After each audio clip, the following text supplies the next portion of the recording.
manifesting Paramashiva, the consciousness. It is where formless the being of Paramashiva expresses through the Divya Sharira, the light body, and manifests as the Nijavatara, the physical form, the embodied form, for us to experience Paramashiva.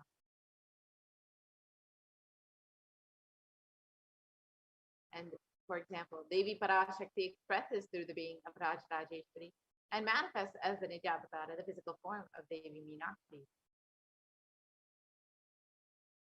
And the avatar, the deity, reflects the consciousness and manifestation of the superconscious energy. But human beings are not mature enough to receive these higher level experiences from the Ajavatara directly. That's why the avatar, the physical embodied form, comes down to bridge the gap and create the experience of superconscious energy in all of us. And the Bhavasamadhi Darshan awakens your Kundalini Shakti, which is the latent potential energy in every human being. This influx of superconscious energy visibly slows down the aging process and improves immunity to disease. And during the darshan, the whole brain comes alive, turning into a superconductor of conscious energies that heals, empowers, and transforms our lives. And during the Bhava Samadhi Darshan, our neurons mirror that of the avatar. The mirror neurons activate and process all the observed movements or information of the avatar just by seeing. So the entire body can silently and without moving receive what is happening elsewhere through a process of direct observation, experiencing the superconscious energy radiated by the avatar. And Akashic readings are not predictions. They are readings from the cosmic archive. Beyond space, creation and destruction happen simultaneously. In the dimension of time starts the past, present, and future. And because Akashic records are stored in the Akasha, the space dimension, there is no past, present, and future. That is why what you call as happened, happening, yet to happen, are clearly already recorded. So let us understand who is the Supreme Pontiff. The Supreme Pontiff of Hinduism, Jagat Guru Mahasanidanam, His Divine Holiness Bhagavan Nithyananda Paramashivam, is the reviver of Kailasa, a macrocosmic ancient enlightened civilizational nation. The Supreme Pontiff of Hinduism is the 1008th incarnation of Paramashiva as per Hinduism, and is recognized by his predecessors who are enlightened masters and adepts. The Supreme Pontiff of Hinduism has made the science of yoga, temple-based universities, and power manifestation as a lifestyle for humanity. The Supreme Pontiff of Hinduism is ordained as the 233rd Guru Mahasanidanam of the Kanchi Kailasa Sarvetikitam, is the incumbent emperor of the Suryavamshi Sarangi Samrajam, is the present 293rd Jagat Guru Mahasanidanam of the Kailasanatha Shamla Pita Sarvetikitam, is the present Mahamandaleshwar of the Mahanirvani Akada, the largest apex monastic order. The Supreme Pontiff of Hinduism is the 1008th Acharya Mahamandaleshwar of the Artalakada, is the present 23rd Guru Mahasanidanam of the Dharma Mukti Svaragapura Adinam, and has been elected as the Supreme Pontiff of Hinduism by a congregation of over 1,000 Hindu leaders. The Supreme Pontiff of Hinduism is revered as the teacher of Hinduism, the most prolific, most viewed, read, and watched, and has authored over 300 books and 10,000 articles in 3 languages, English, Tamil, and Sanskrit, which have been translated into 50 titles with over 1,000 titles, 50 languages with over 1,000 titles. And Supreme Pontiff of Hinduism has over 20 million copies of books and articles sold, read, and downloaded, and has over 10,000 hours of discourses delivered. The Supreme Pontiff of Hinduism has enriched and enriched over 1 billion lives digitally, and is respected as the foremost commentator of all sacred scriptures, including the Upanishads, the Bhagavad Gita, the Shiva Sutras, the Brahma Sutras, the Yoga Sutras, the Ashtavakra Gita, the Jain Sutras, and many more. The Supreme Pontiff of Hinduism is honored as leader of Hinduism, the most awarded internationally recognized leader, is a reviver of 108 ancient Hindu sampradayas, including the Rudrakanyas, Rudras, the Shivas, Shikas, Bhairavas, Bhairavis, and Sannyas, and is the establisher of the largest Hindu university, Kailasa's Nithyananda University, with satellite campuses in 150 countries. And Supreme Pontiff of Hinduism is the establisher of 1,000 plus Kailas enlightenment ecosystems and the founder and reviver of over 170 pijas. The Supreme Concept of Hinduism is the collector of the largest Hindu library with over 1 million books, 1 million published scriptures, and over 20 million digital books.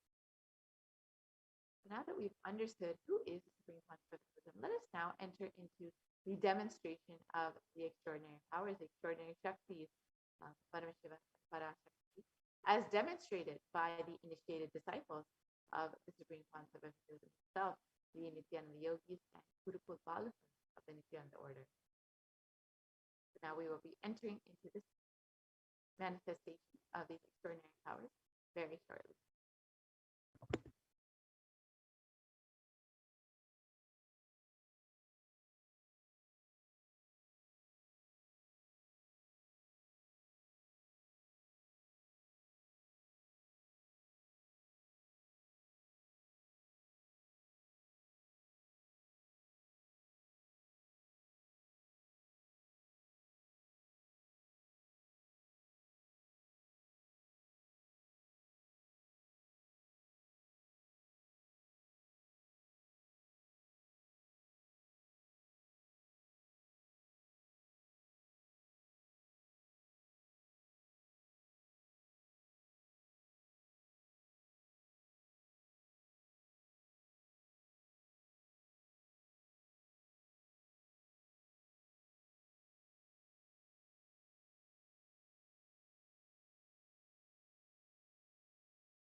Yes, Nithyanandam.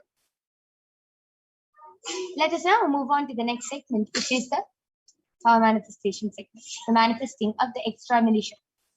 So today, the Balasins, the Nithyananda Yogis, the initiated disciples of the Supreme Concept of Hinduism, will be demonstrating the extraordinary powers of third eye and sharing with all the experiences and results of the extraordinary manifestation of the divine powers awakened in us through Diksha. So, before we enter into the live demonstration, let us learn about what are Shaktis.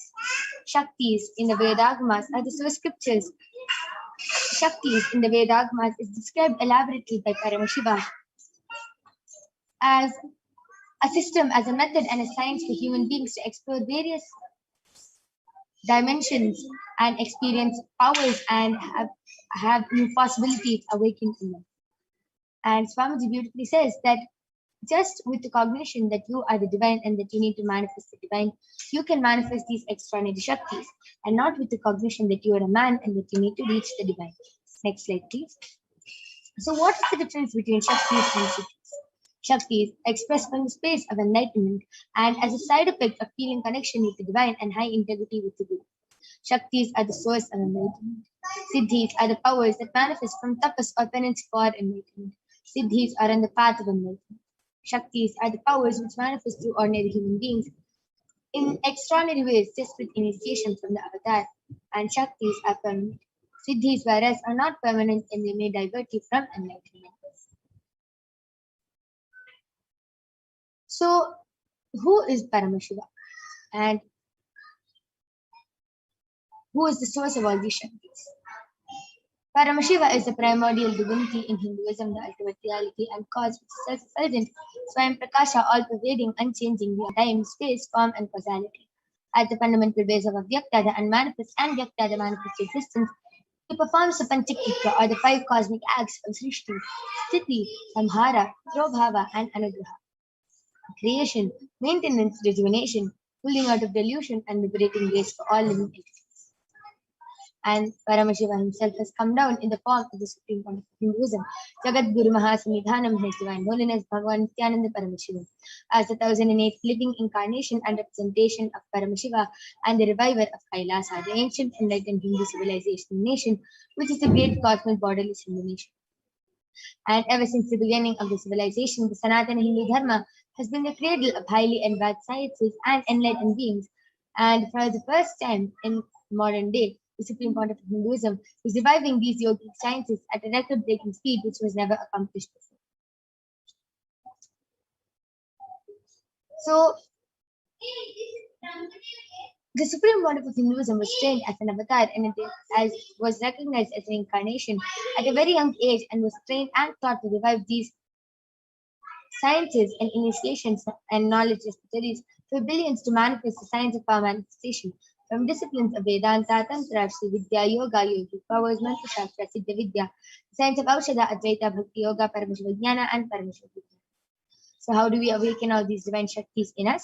If all these Shaktis are awakened in Swamiji, how can we awaken them in ourselves? When every ultimate truth, Jnana, gets mapped into our consciousness, Prajna will start manifesting powers and it becomes a possibility for every being, Prajna.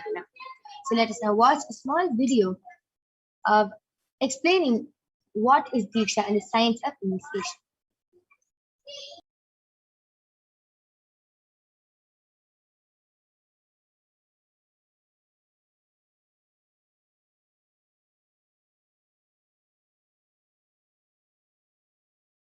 Book Navaratneshwara states, Sarvasamapi Dikshanam Muk. Diksha is the direct transfer of spiritual energy by an enlightened being through look, word, or touch. The traditional Vedic book Navaratneshwara states, Sarvasamapi Dikshanam Muktihi Phalamakhanditam Avirodhat Bhavantyeva Prasangyastu Bhuktayaha. The main benefit of all initiations is moksha, enlightenment. As a side effect, health, wealth, leadership, and well-being happen. And in Rudrayamala Tantra, Shiva says, Devi Diksha Vihinasya Na Siddhihi Na Cha Sadgatihi Tasmat Sarva Prayatnena Guruna Dikshito Bhavet. The one who is not initiated does not attain liberation nor a better future. So by all efforts, one should get initiated by Guru. What is the science of initiation? Neuroscience has proved that the process of initiation floods the brain with energy. This is the superconscious energy of Kundalini, our own highest inner potential energy. As the Kundalini flows from the thalamus to the cortex, it sets up a powerful energy loop within the brain, which awakens the latent non-mechanical parts which we have never used before. With increasing levels of coherence, the whole brain comes alive, turning into a superconductor of conscious energies that heal, empower, transform our lives, bliss and fulfillment. Initiation creates high awareness, visualization, creativity. It also slows the aging process and improves the immune system. Kundalini awakening, healing experience, levitation, teleportation, materialization. Experience the power of initiation through a range of exclusive programs conducted at the ashram. Nithyananda Dhyanapitham.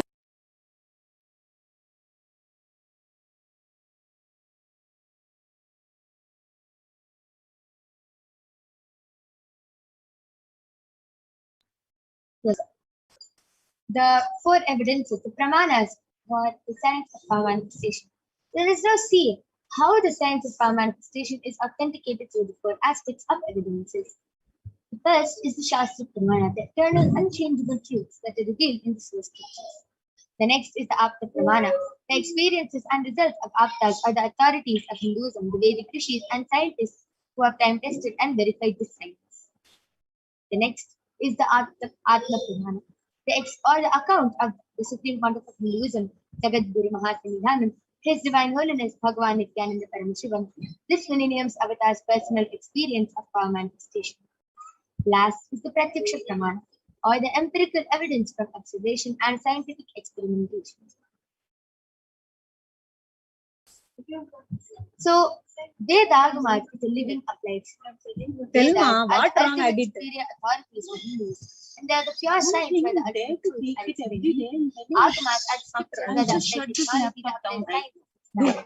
Vedas and Agamas, Vedagamas, are given the status of Shruti as they are directly revealed by Paramashivoham. They are the ultimate, eternal, unchangeable truths, and a reference cited from these Shastras or source scriptures is called a Shastra.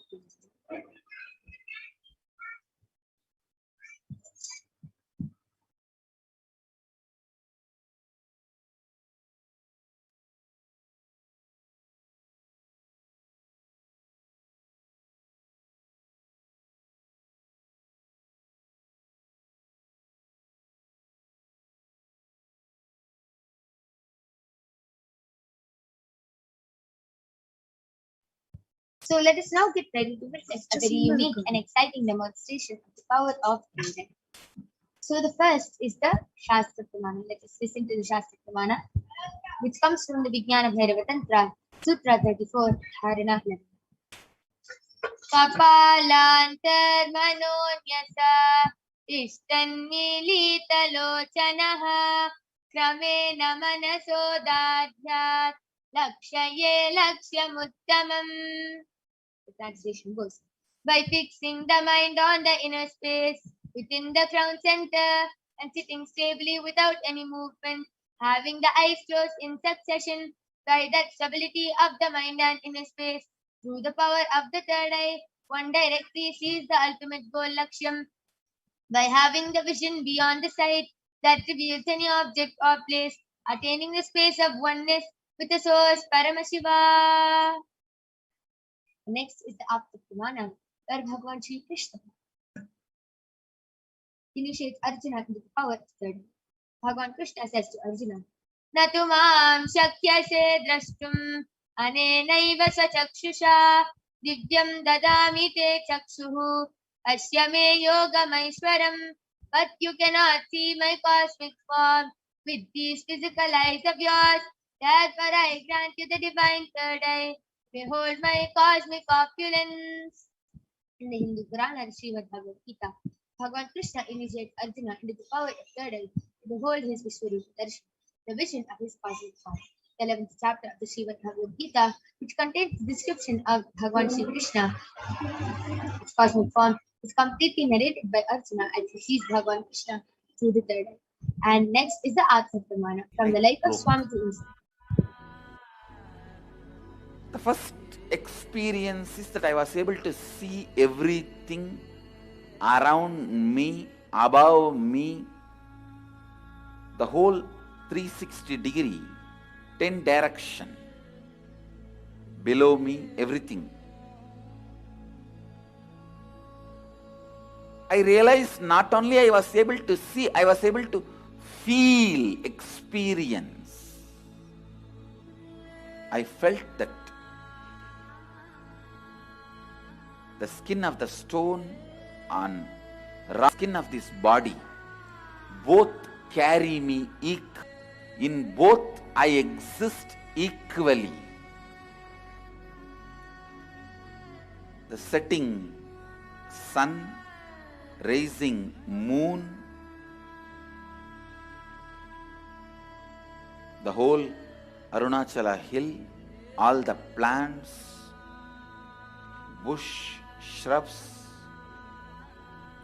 trees, everything, everything, everything just became so alive. The idea, something is inside,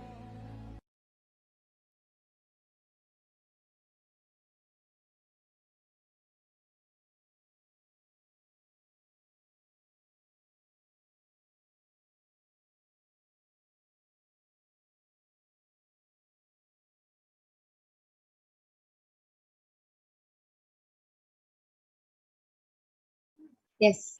So let us now see the Pratyaksha Pramana, the empirical evidence from observation and scientific experimentation.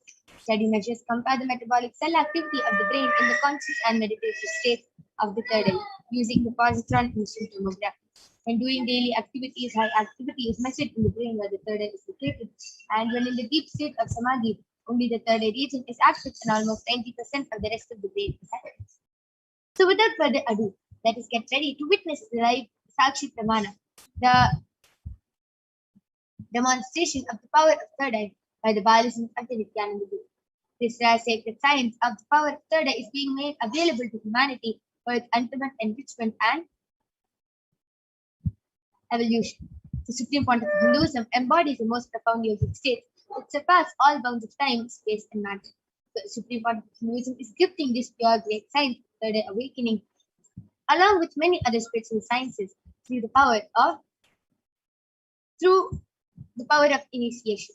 And millions of people have been initiated by the supreme point of Hinduism and are experiencing the profound results as extraordinary powers in their day-to-day. Let us now get ready to witness the Sakshi Pramana, the live demonstration of the power of third eye by the Balasins of the Nithyananda Guru.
Yes, Nithyananda. So now I'm back with the Balasan of the Nithyananda Gurukul Manike Kaladharananda, who is 15 years old, and she's going to be demonstrating this extraordinary Shakti of the power of third eye reading to all of you today. So as all of you can also see, I have the medically tested eye band with me. In front is a complete opaque sheet, and behind is a thick sponge. All of you can see there's no gap between the sponge and the opaque sheet, and there is no possible way of light entering.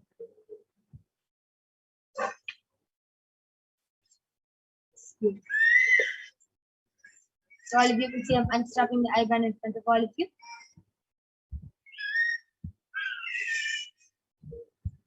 I'm placing it on color.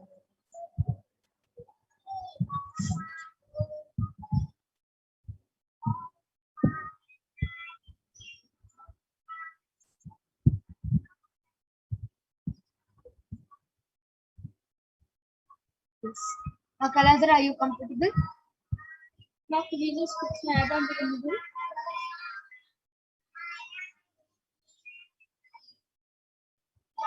Yes. Now, are you comfortable? Pull the side of the eye band. Yes. Now, are you comfortable? Yes. So, now I request the YouTube comments to be projected.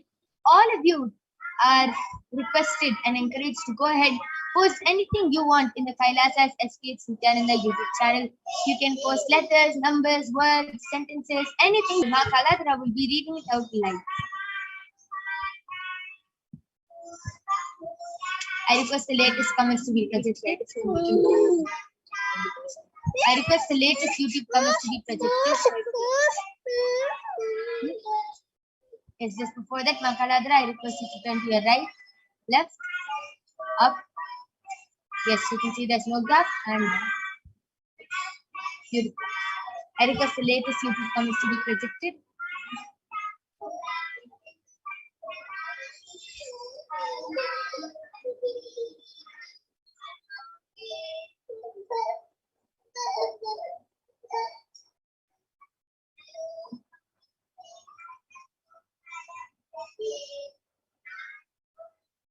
Yes, so the latest comment is from Kirtan Vajraya, and he has posted Nithyanandam with the Namaste emoji. And the previous comment is from Jyotika Bala, and she has posted Nithyanandam. Beautiful. Anyone else who wants to post any comments can go ahead.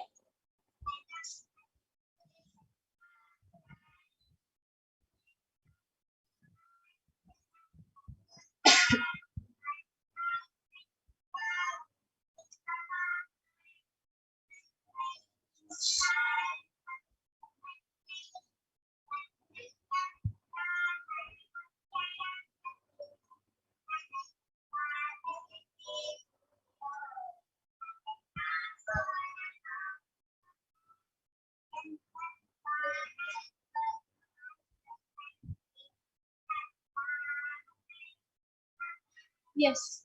So Celine has posted a star emoji and a small plant with 2 leaf emoji and a thunder emoji with a 2 pink color heart, dark pink color heart emoji.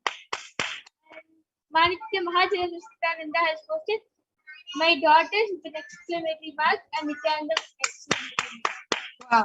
Amazing. That was a very beautiful and extraordinary demonstration of the power of third eye. Now I'm going to be removing the eye band with my Kaladhara. All of you can see the eye band is completely intact. Yes. And with this, we will be back with the power of body scanning and remote vision right after a short break.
Yes.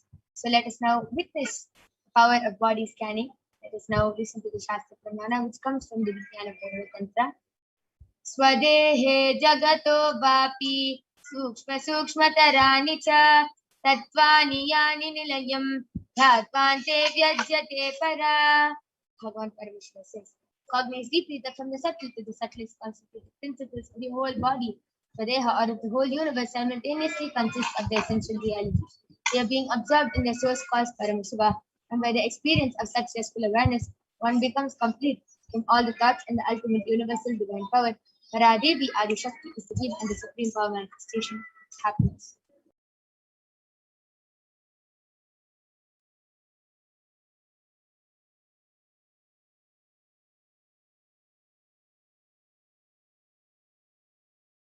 Yes. Next is the Apta Pramana, which comes from the life of a Siddha named Teriyar. Teriyar was a Siddha and one of the prominent disciples of Agastya. One day, a man suffering from severe headache comes to Agastya for healing, and Agastya uses the power of body scanning and identifies the root cause. It reveals that there is a small Teriyar, a type of frog, sitting in the person's brain. Agastya immediately instructs Teriyar, his disciple, to perform an open head surgery and remove the frog. And after the surgery is completed successfully, the person is healed and cured of the headache. Thus, the disciple could gain the name Teriyar. Next is the Atma Pramana from the life of His Divine Holiness Swamiji, where Swamiji beautifully shares on the 22nd of December, paraphrasing his words. Only when I had a multiple compound heart fracture was I able to say forced to go for surgery and therefore for medical checkups related. At that time, they detected heavy metal quantity in my different organs, and it had been revealed that I was poisoned without our knowledge. I immediately used diagnostic methods instead of medical facilities to study the body condition to see what happened. Through the power of body scanning, I found out what the problems and imbalances had happened and why the balance had been. I used allopathy as a second opinion just to verify myself. Last is the Pratyaksha Pramana, Sakshi Pramana, the experiences and results of the extraordinary manifestation happening through the initiated cycles of Swami. So you can see how so many of the disciples of Swami have manifested this power of consciousness in the matter, and all of you have manifested the power of body scanning, and all of you are going to be witnessing this extraordinary Shakti now. So we'll be back right after a short break.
Yes. So I request all of the participants or all the viewers who are watching now, please go ahead and start posting your comments in the Kailasa's HDH Nithyananda YouTube channel.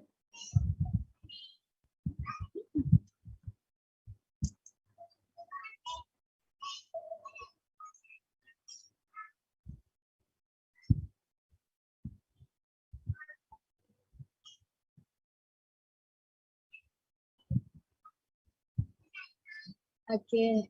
Ma Mahajirendra Siddhananda has posted, Ma Kaladra, your live practice sessions are growing more and more powerful by the day. That's beautiful. Vikrant Wag has posted, Ma, can you heal my concentration issues and lack of interest and fatigue issues? And Ashok Patel has posted Nithyananda, ma request you to scan Sandesh Nath had his content. Ma Saranka Vidya Karan has posted, please scan my body and also feel my powerless system. And Payata Watsi has also requested for a body scan. Yes. So yes, I'll surely be doing the body scanning for all of you now.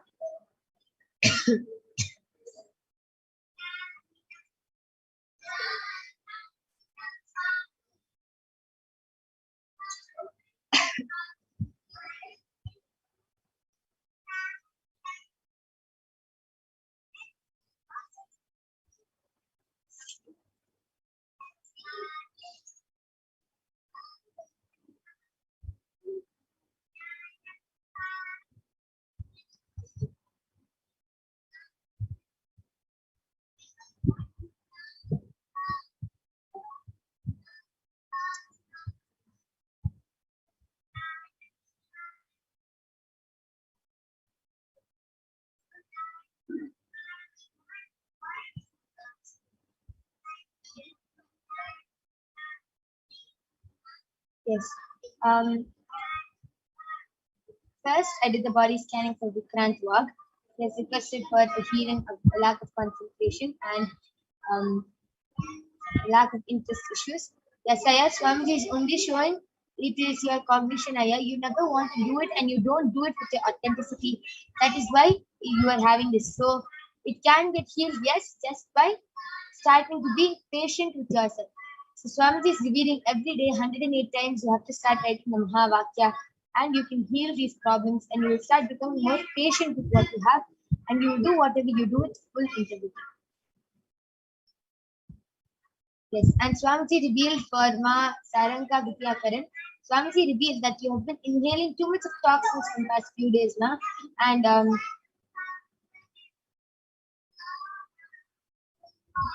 due to all the I was able to see that due to a lot of burning of plastic and all that smell you've been inhaling for past few days, and Swamiji revealed that is affecting your lungs and you're starting to feel suffocated and choked because of that. Swamiji is revealing that what you should do for that is that you should start burning neem leaves in your house and every day do the Trine Kumbhaka for in the morning 11 times. Yes. And so I'm going to now be doing the body scanning for Ashok Patel Aya's, for the person who Ashok Patel Aya has requested for.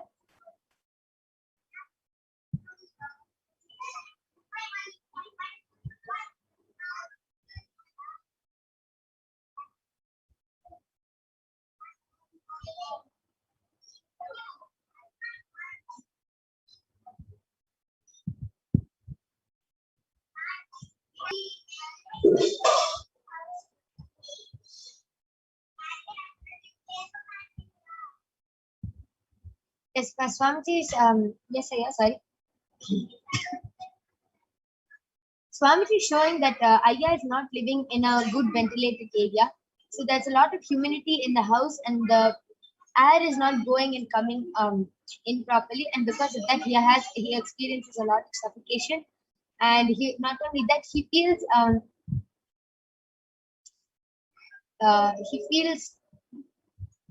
like not only suffocated, he's starting to become claustrophobic. He feels like he can't stay in one place for a long time. He feels like that.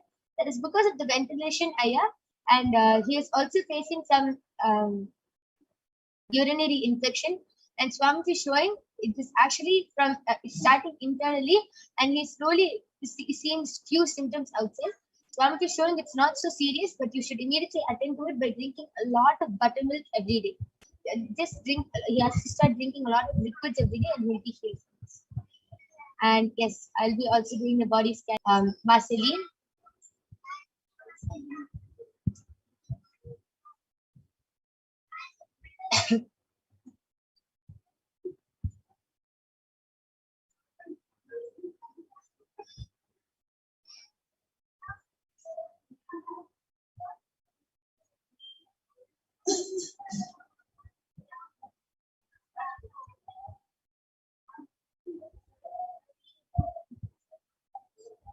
Yes, Swamiji is showing that you have to start wearing more cotton sarees and more like any dress you're wearing, cotton, you have to wear cotton dresses because of the material you're wearing. Your skin is very suffocated, and you're starting to get rashes on your skin and a lot of itchiness and dryness. So that is because your skin is not able to breathe freely. So you have to start wearing cotton dresses, especially the Mangalagiri cotton is the best. Swamiji is revealing that you have to also start doing the Vyasa Nidahara Samyama. The Vyasa Nidahara Samyama will really help you. And Mahadalinda Nithyananda has requested for a scan for her husband's gut and digestive tract, that he has pain and discomfort along with, and he has given his consent. Yes, ma'am.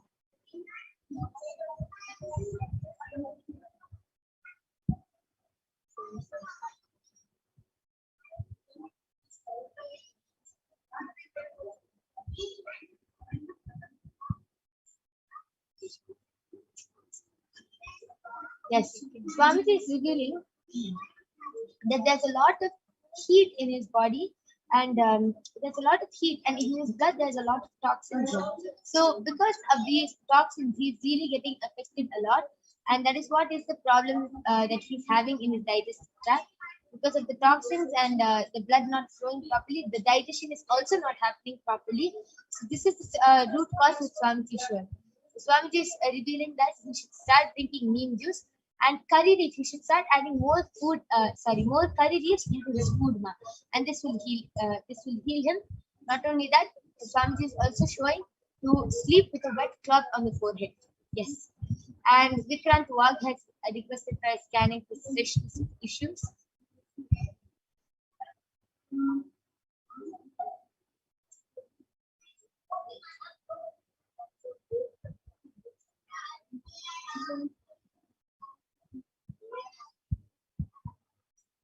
Yes, and Aya Swamiji is showing your stress issues is nothing but confusion.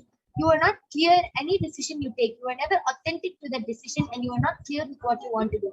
That is why you get stressed, you feel overwhelmed, and you feel powerless. Aya. So you have to complete this cognition by this will the Mahavakya will help with this. So you start writing Mahavakya every day, and you will see everything gets healed. Aya. Yes, and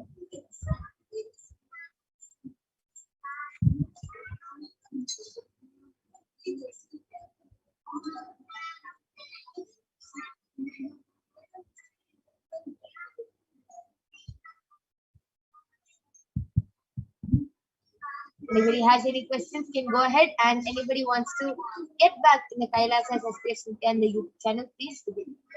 Ashok Patel has posted, Ma, thank you for the scan. Really enjoying the session every day, Nithyananda. Yes, Aya. Ma, Celine has gotten back to link. Okay, thanks, Ma. Yes, Ma. Mahajalinda Nithyananda has posted, thank you, Ma. Yes, that makes sense. In fact, it links to what was previously shared in scans before this issue build up to this point. Yes, Ma. Thank you for getting back a lot. I will thank all of you. And yes, with this, I'm going to be concluding the power manifestation session. Thank all of you. Yes, and Ma and Vikrant Aya has also gotten back telling thank you, Ma. Yes, Ma Celine, Ma Ashok Patel, Ma Mahadalinda Nithyananda, Vikrant Wag, Payata Vajda Aya. Yes, and Payata Vajda has also requested for a body scanning. I will quickly do the body scanning for Payata Vajda Aya.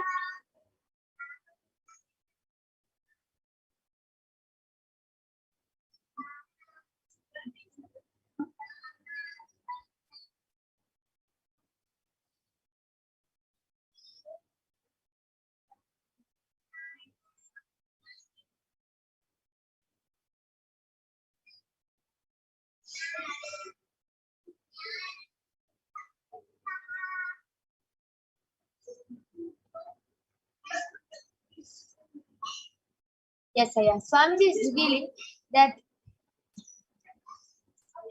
Yes, Aya. Swamiji is revealing that from past few days you started feeling a lot of connection to Paramashiva and Paramashakti, and Swamiji is revealing that that is actually very good, and Swamiji is also revealing that there's a lot of energy which is like in your body from past few days, and because of the heat, you're not properly cleansing your body and taking care of your body. And anytime you connect with any deity or anything, the heat which is coming, your body is not able to handle the heat and that energy. So Swamiji is revealing that for the next few days you have to start doing the Rama Nirahara Samyama, and like in the next 11 days you can do the Rama Nirahara Samyama, and make your, by doing the Nirahara Samyama, you're cleansing your body and making your body stronger for to hold energy, to hold to receive all these darshans from Swamiji. This is the only thing that Swamiji is revealing again. And yes, so Parata Vajraya, Vikrant Vagaya, Ma Mahadevendra Nithyananda Ma Salim, Ashok Patelaya.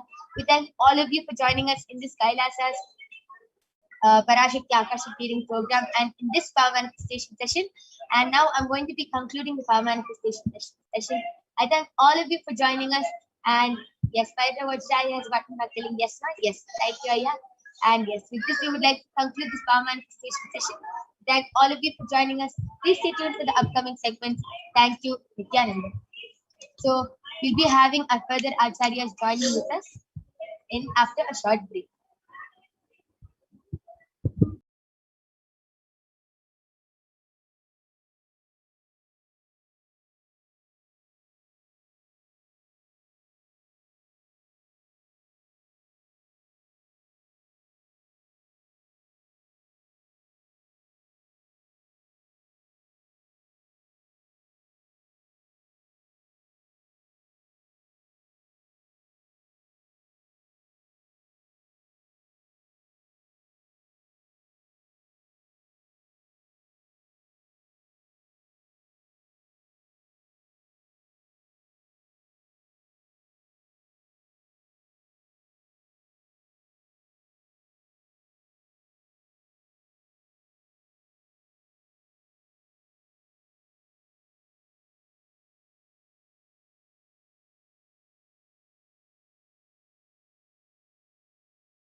Paramashivoham.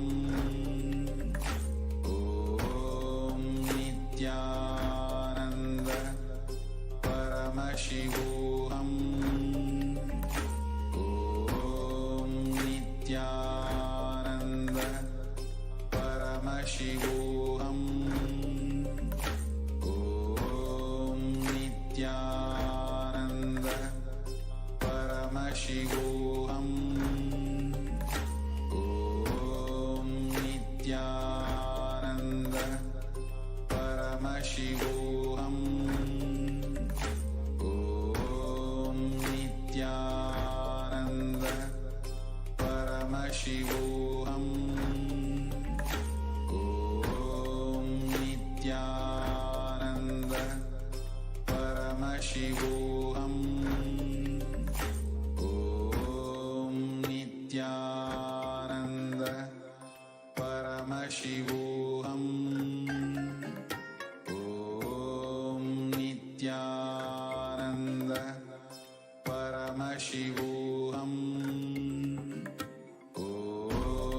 Nithyananda Paramashivoham. Om Nithyananda Paramashivoham.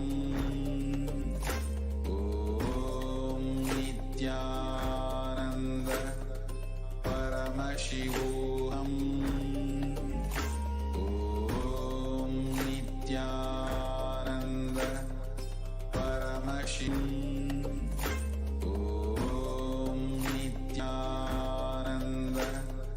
Paramashivoham. Om Nithyananda Paramashivoham. Om Nithyananda Paramashivoham. Om Nithyananda Paramashivoham. Om Nithyananda Paramashivoham. Om Nithyananda Paramashivoham. Om Nithyananda Paramashivoham. Om Nithyananda. Nithyananda, everyone. Welcome back. So now we will be getting into the next segment of this program where all of us will be learning about the divine feminine consciousness, about who is Devi Parashakti. So let us first look at a Dhyana Shloka of Devi Parashakti, which comes from the Lalita Sahasranama Dhyana Shloka.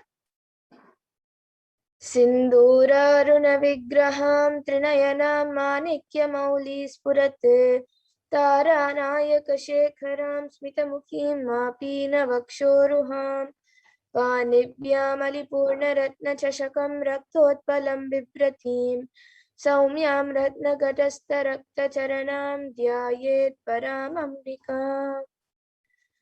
And the translation for this verse is: the Divine Mother is to be meditated upon as shining in a vermilion red body, with the triple eyes, sporting a crown of rubies studded with a crescent moon, a face all smiles, a splendid bust, one hand holding a jewel cup brimming with mead, and the other twirling a red lotus.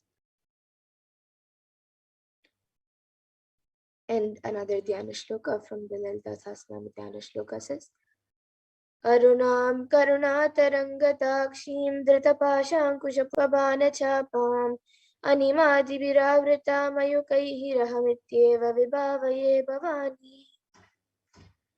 And the translation for this verse is: I meditate on the great Empress.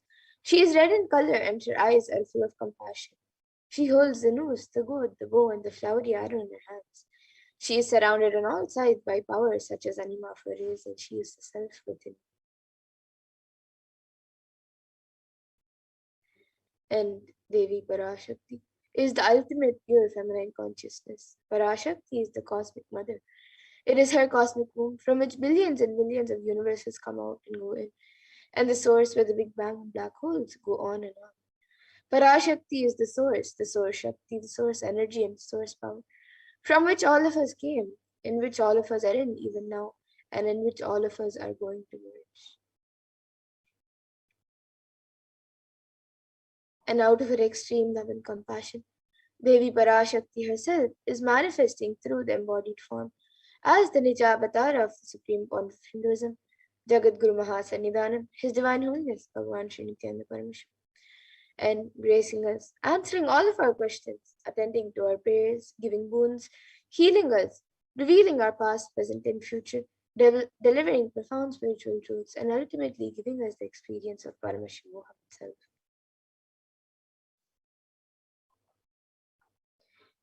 Devi Parashakti beauty is manifesting as the supreme point of Hinduism, and she introduces herself.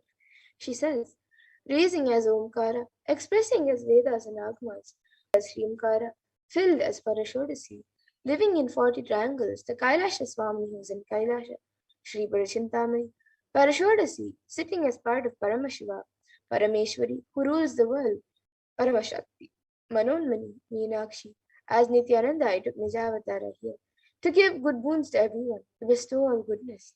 Hiranya Garbha Swarupini, Brahmanda Yoni, Shami, Chandramauli, Rapala, Aparna, Uma, Parvati, Savitri, Navayovana, Samraji Lakshmi, Parameshwari, Parashodasi, Meenakshi, taking the form of here as Nijavatara. With great compassion and blessing, listen people, to do good to all of you, I took the form of Nithyananda and came down as Nijavatara. And Devi Parashakti continues to say, raising in Omkara, blossoming as Shiva, Shiva manifesting as source of existence, powers of existence, expression of existence, from the oneness of Om, blossoming into two as Prakriti and Purusha, blossoming as three Shaktis, Icha, Kriya, and Jnana, growing as four Vedas, expanding as five Panchabhutas, beyond six chakras, filled as Gotras of seven rishis, expanding as eight directions, existing as nine grahas, blossoming as 10 indriyas, being as 11 rudras, creating all the worlds, bringing life to tell and make truth blossom and to do good. Parashodasi, Meenakshi, in the form of Nithyananda, I came to bless every one of you.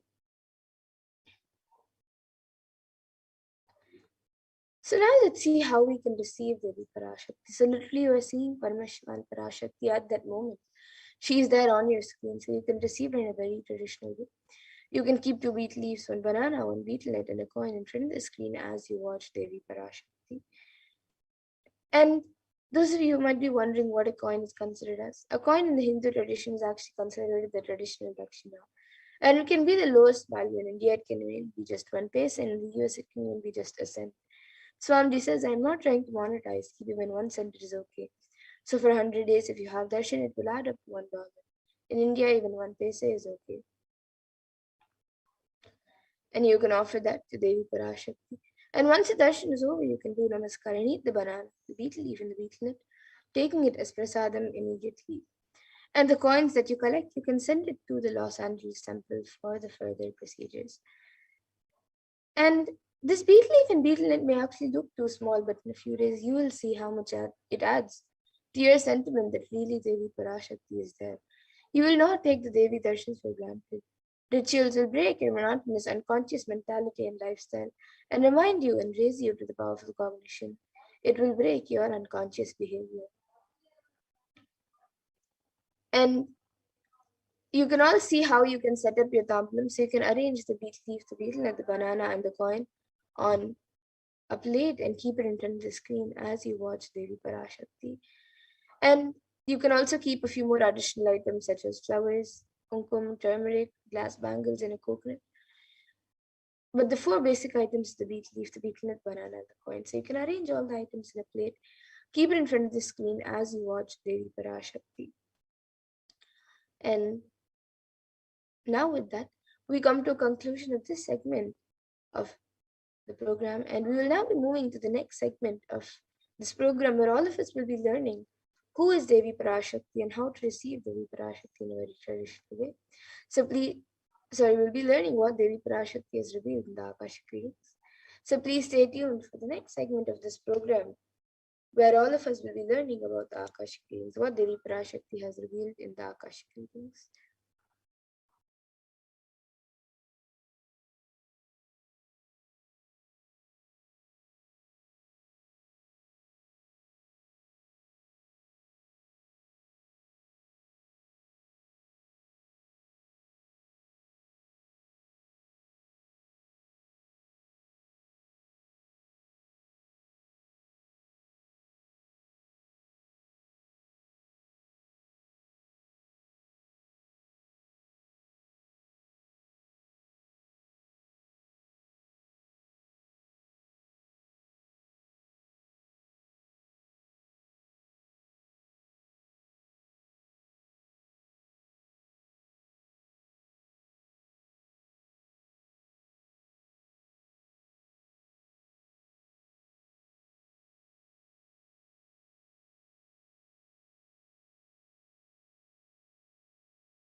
Parashakti.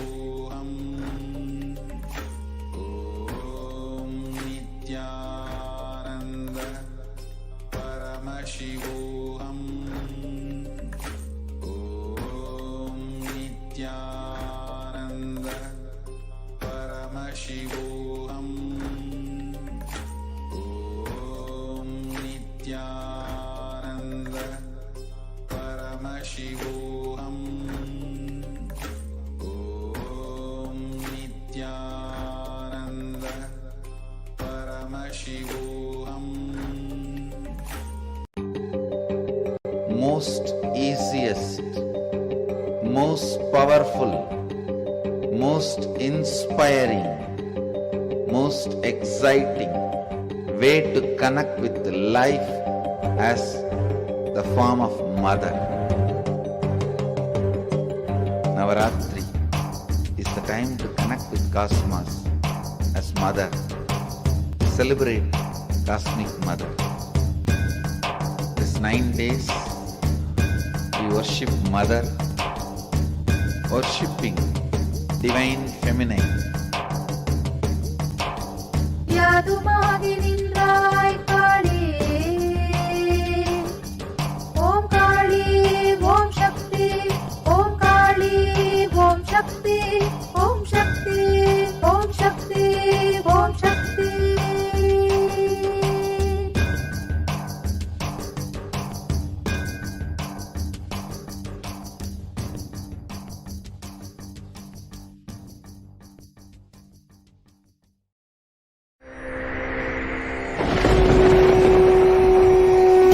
Ultimate divine descends in human body and expresses its extraordinary powers and experiences playfully. Sundareshwara is the embodiment of this statement. He is not Shiva as you understand, sitting in the Himalayas, frozen in the ice, in Samadhi. Sundareshwara is an artist with tremendous heart, ready to listen to human, ready to bend for human emotions. The one and only thing you need to obtain His grace is simple feeling connection. That's all. He bends for anybody, to any level. Even the word compassion is too small. He is still available. Even now, He is there. He assumes human body and relates with you, answers you, responds to you, raises you.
I don't know, I was lost.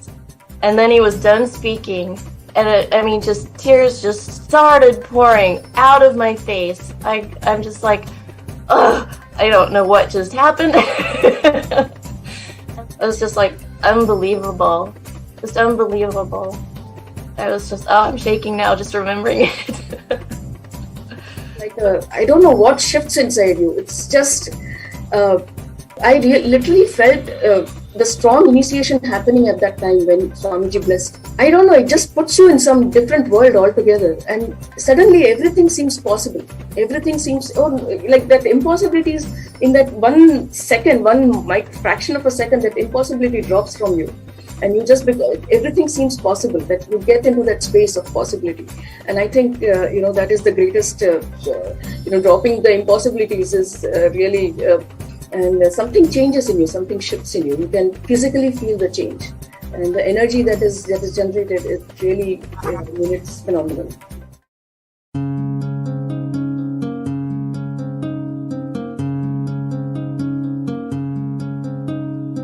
There are some gods, 9 unknown gods. The moment you call, they will be there. Venkateshwara, Balaji. I tell you, people give so much for Venkateshwara because he does the job. He's the 9 unknown god. There's a village folk story where Venkateshwara borrows from Kubera for his marriage and he's still paying the debt. Venkateshwara takes the responsibility of reserve to reserve. This whole story, beautiful story of Venkateshwara is an amazing concept. He is making Yaksha into Lakshmi.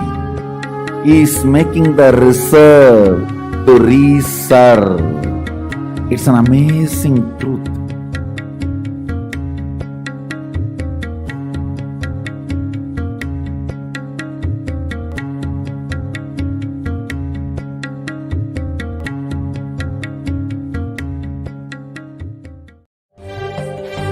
காளியின் ஆட்டத்தை ஆனந்தத்தை ஆனந்தத்தொடு ஆடிய ஆட்டத்தை கண்டோர் உயிருக்குளெல்லாம் குண்டலினிவில் உயிர்ப்பிக்கச் செய்து மாய மனத்தின் இருளை அகற்றி மாயம் அழித்து மங்களம் தந்து குரு பக்தியும் சிவ பக்தியும்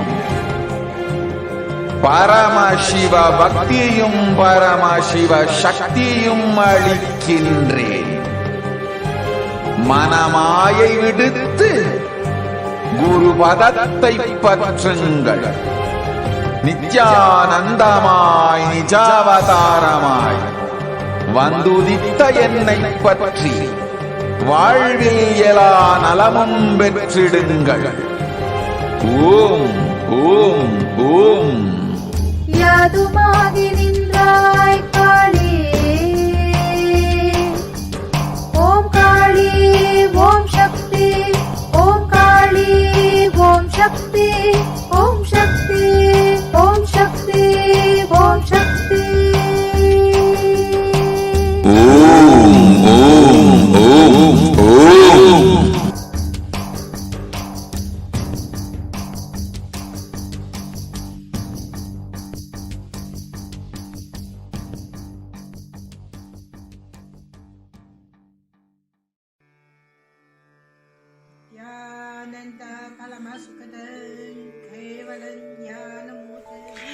Here is Australia, Kailasa. How can I be so lucky and have a happy life in Kailasa?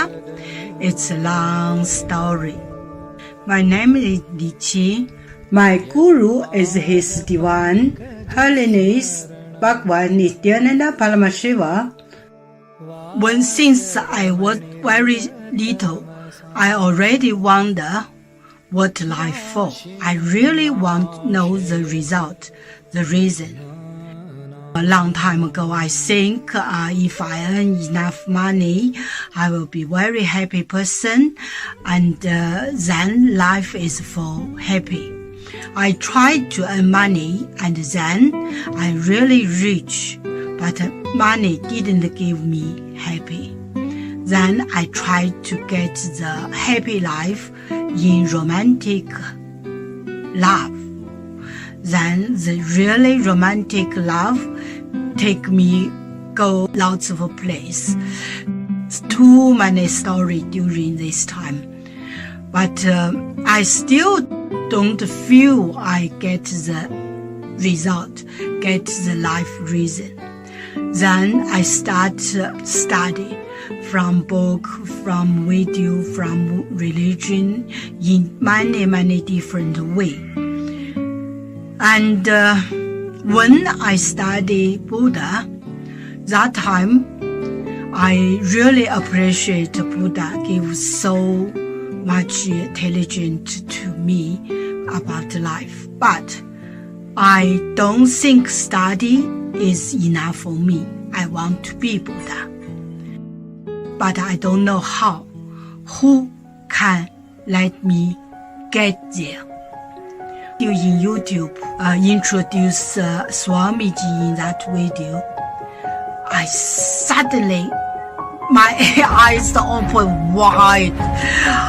I get it. He must be my guru. I can get there. He can let me get what I want to know. And he can take me home, real home. This kind of feeling, then I start studying from Nithyananda Sangha. One day, Swamiji Satsang said he need people devote land, home, money to build up Kailasa. Then I discussed with my husband, decide to give the whole farm to Nithyananda. That time, because both of us believe help Swamiji means help whole world. It's a big decision, but we just discussed so short time already. Decide. I really appreciate my husband love me so much and believe me, trust Swamiji so much. Soon here will be big temple, Gurukul, Goshena, and library. Introduce this my story to you, just me. Don't give up any chance to be founding father of Kailasa. It's best thing you can do in your life.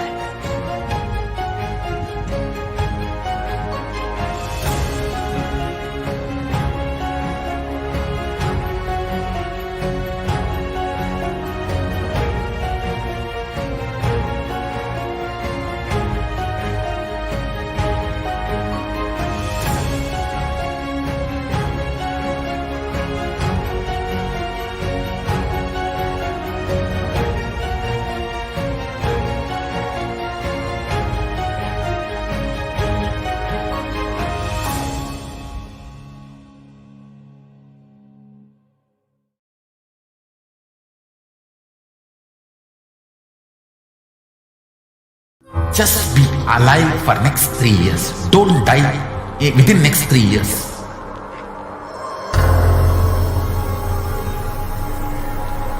Just don't die within next 3 years. Be alive. Somehow be alive. I'm working. I will reach you somehow. Somehow I will reach you. Enlightenment to humanity.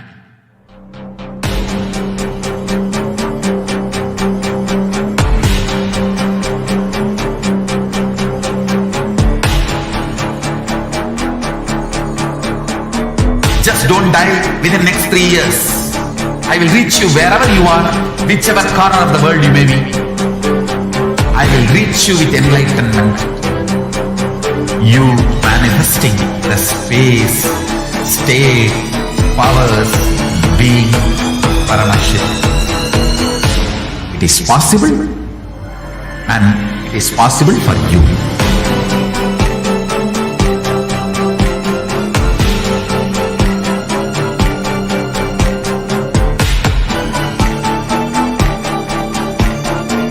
Paramashivoham will reach you with enlightenment science. I know he is going to do the job. Just be alive for next 3 years. Nothing else.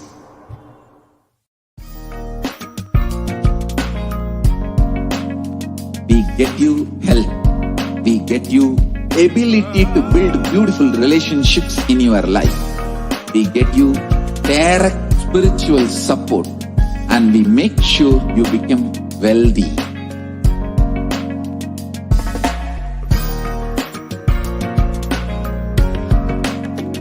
We won't stop giving you just good life. We will literally not stop till you live enlightened life. manifesting the state of Paramashiva, space of Paramashiva, powers of Paramashiva, being of Paramashiva.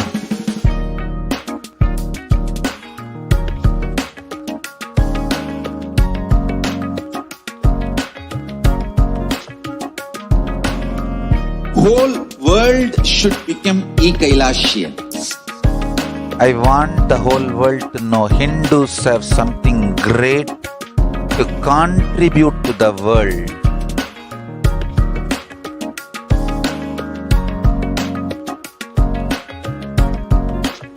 We have something great to contribute to the world. Let us do that.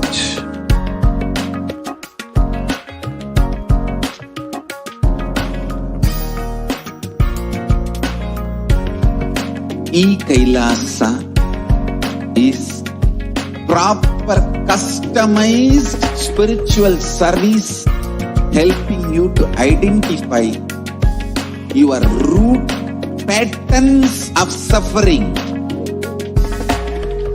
We have perfected the science of helping every individual from every cultural, religious, nationality background.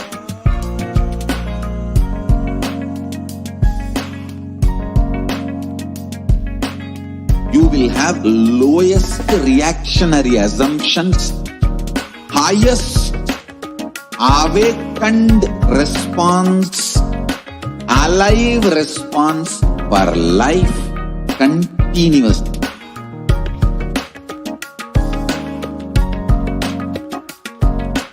E-Kailasa is Yes. So now we will be getting into the next segment where all of us will be learning about what Devi Parashakti has revealed on the sacred secret of the Hindu birth. So let us first watch Devi Parashakti's revelation on 31st of May 2021.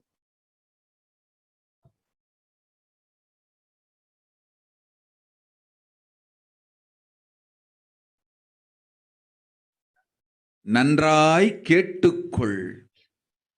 உன் கேள்விக்கு உன்மூலமாய் உலகெங்கும் இருக்கும் இந்துக்கள் எல்லோர்க்கும் அளிக்கின்றேன் உத்திரம். கேட்டு வாழ்ந்தால் உங்கள் வாழ்க்கை பத்திரம். நலுங்கள். பிறப்பின் ரகசியத்தை பிறப்பிலா பெருமை உடைய பரமேஸ்வரி சொல்லுகின்றேன் கேளுங்கள். அண்டஜம், யோனிஜம், ஜலஜம், பீஜம் எனும் 4 விதமான பிறவிகளில் 84,000 யோனிகளில் பிறக்கும் பிறப்புகளிலேயே பெருமை வாய்ந்ததும் உத்தமமானதும் மனித பிறவி. அந்த மனித பிறவியிலும்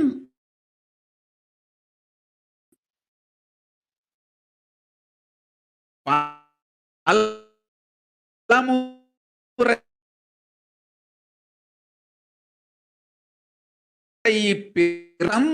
காமம் எனும் ஆசைகள், துக்கங்கள், அச்சங்கள் அனைத்திலும் அழன்று உழன்று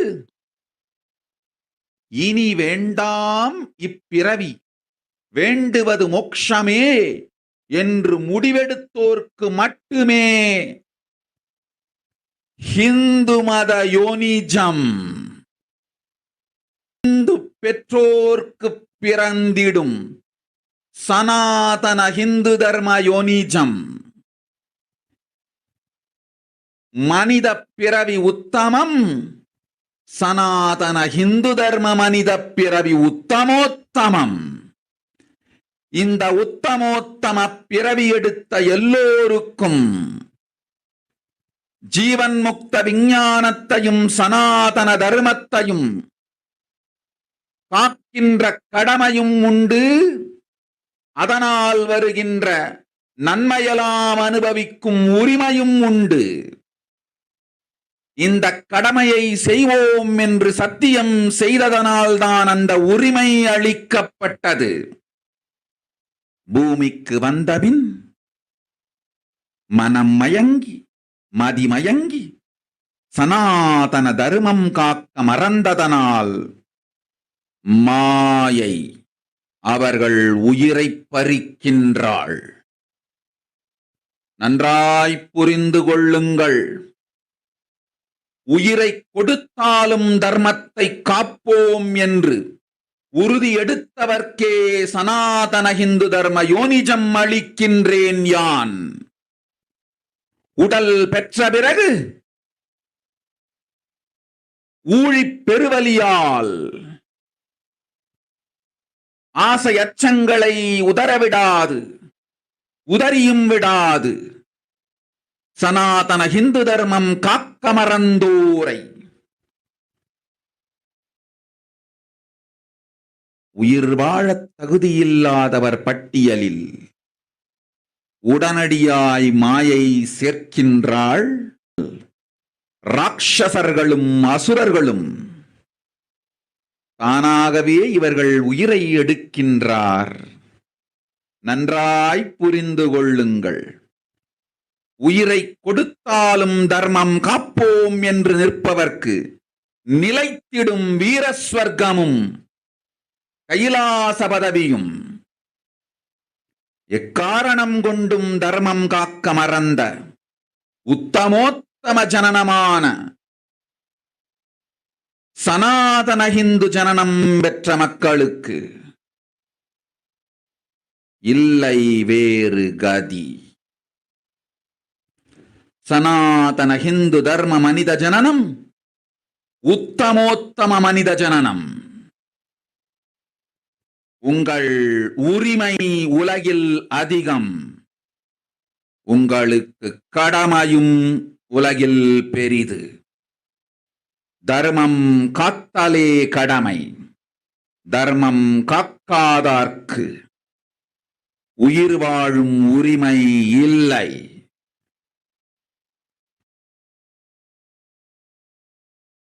நன்றாய் புரிந்து கொள்ளுங்கள்.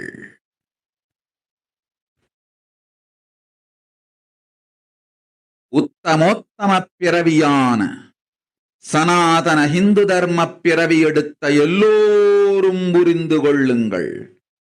உங்கள் வாழ்வின் முதற்கடமை தர்மம் காத்தல். தர்மம் காக்க தர்மம் உங்களை காக்கும்.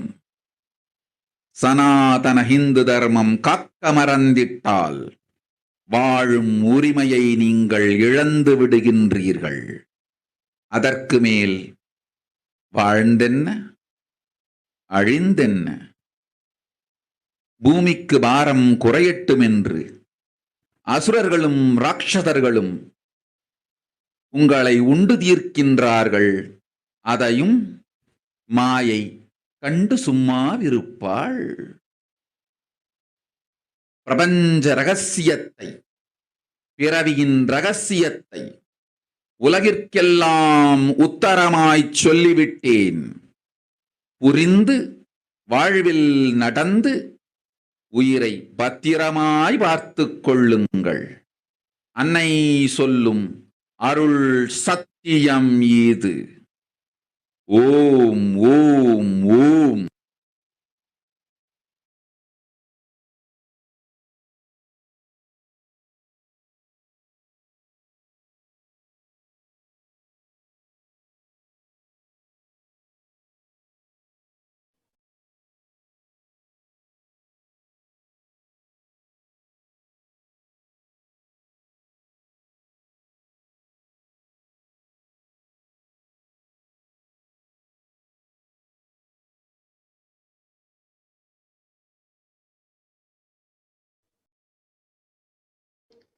Yes. So that was what Devi Parashakti revealed on the sacred secrets of the 21st of May 2021. So let us listen to Devi's words mapped into English and let's look at the translation of what Devi revealed. She said, listen, Andajam, Yonijam, Jalajam, Bijam, like this in 4 types of birds, in 84 and Yes, it continues saying that even that human birth, being born and toiled many times, after getting burnt and toiled in politics, in finance, in luxuries, in dharma, artha, and kama.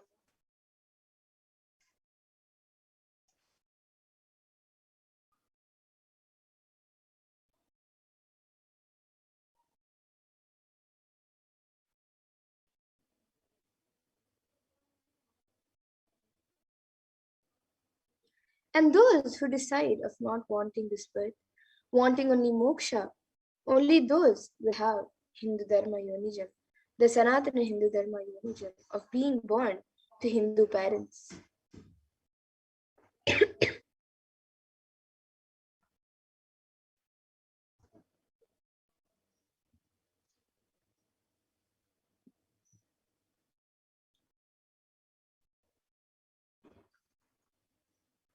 Human birth is Uttamam, the best. Sanatan Hindu Dharma, human birth, is Uttamottamam, best of best.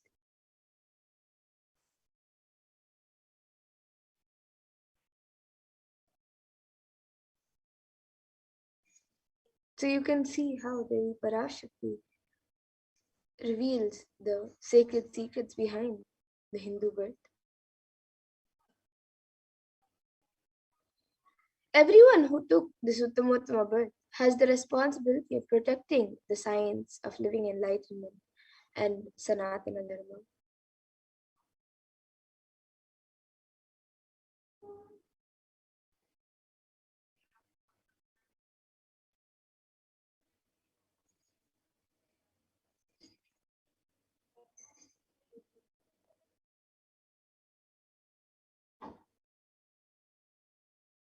And also, they have the right of experiencing its benefits. This right was given to them because of their commitment given by them to do this responsibility.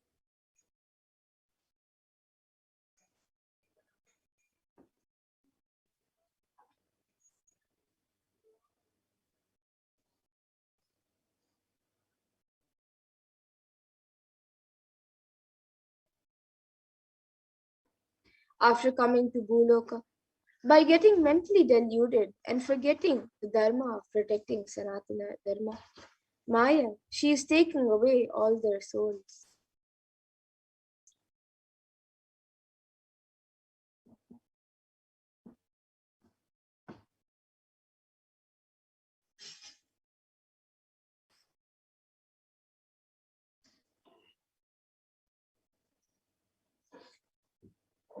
Understand carefully.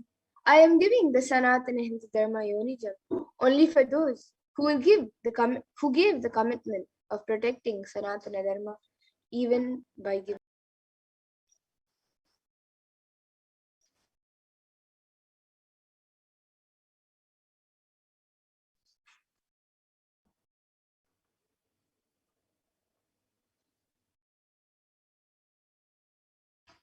After getting the body because of painful deluge, not dropping fear and grief, for those who forgot to protect Sanatana Hindu Dharma. Maya, she will immediately add them all to the list of those who are not worthy of living.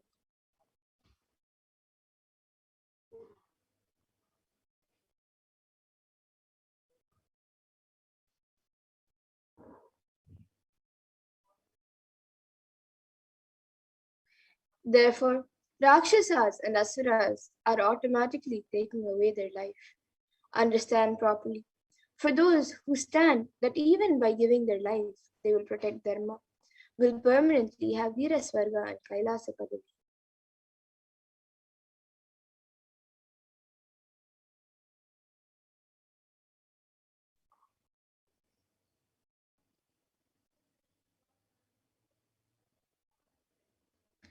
For any reason, people who forgot to protect Dharma, having the Uttamottama birth of Sanatana Hindu Dharma birth, there is no other way for them.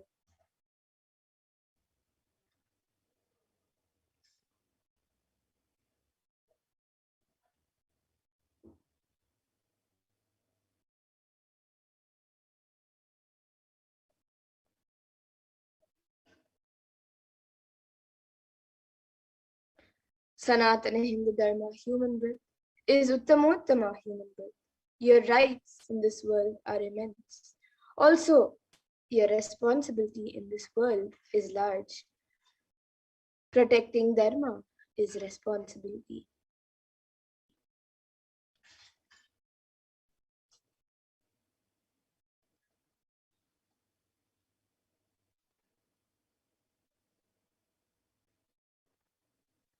Those who do not protect Dharma, they will not have the right to live. Understand properly. All those who took the Uttamottama birth, which is Sanatana Hindu Dharma birth, all of you understand.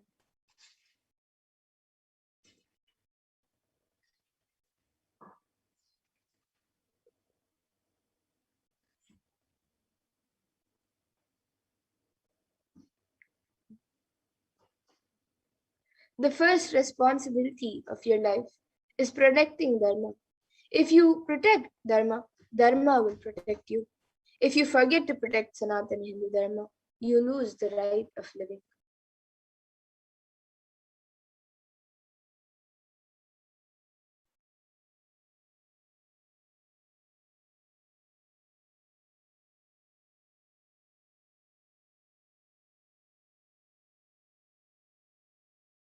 After that, what bothers whether you live or get destroyed? Asuras and Rakshasas will eat you so that the burden on earth is reduced. Seeing that Maya, she will keep quiet. So now let us look at the responsibilities of Hindus. We all just saw the English translation of what they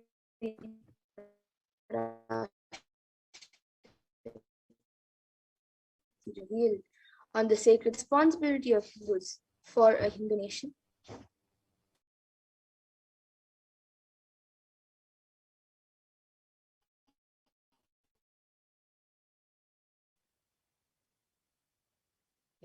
So let us understand what is the responsibility of Hindus as revealed by Devi Parashakti. So ancient yet progressive indigenous spiritual traditions. And it is an open framework model of civilizations, of a civilization that stands for global peace, vegetarianism, non-violence, yoga, worship of nature, temple-based living, then the manifestation of spiritual powers and inherent divinity of every being.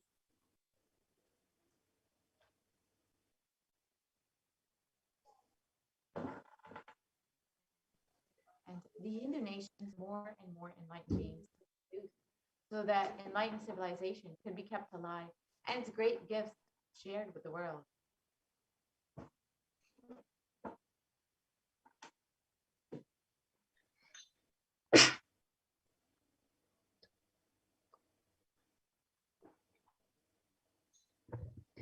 So now let us see the reference of Hindu nations from the Hindu scriptures.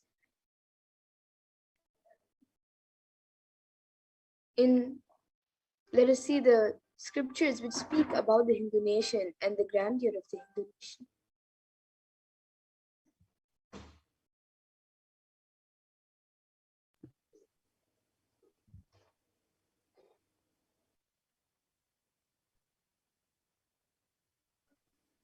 So the first was the Rama Rajyam, which was the Hindu nation ruled by Bhagwan Rama. There was no widows to lament, nor there was any danger from wild animals, nor any fear born of diseases. The world was bereft of thieves and robberies. No one felt worthless, nor did old people perform obscurities concerning youngsters. Every creature felt pleased. Everyone was intent on virtue, turning their eyes towards Rama alone. Creatures did not kill one another. So this is from the Valmiki Ramayana, Yuddha Kanda. And the description continues on.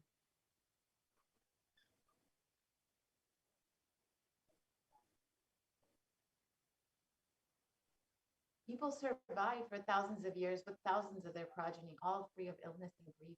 The trees there were bearing flowers and fruits regularly, without any injury from pests or insects. The clouds were raining in time, and the wind was delightful to the touch. Every caste performed their duties, satisfied with their own work and bereft of any greed. People were intent on virtue and lived without telling lies. All the people were endowed with excellent characteristics. All were engaged in virtue. You can see how much the kingdom ruled by Bhagavan Rama prospered and how the people were living with so much of happiness. And his Hastinapur kingdom, ruled by Yudhishthira, was described in the Srimad Mahabharata.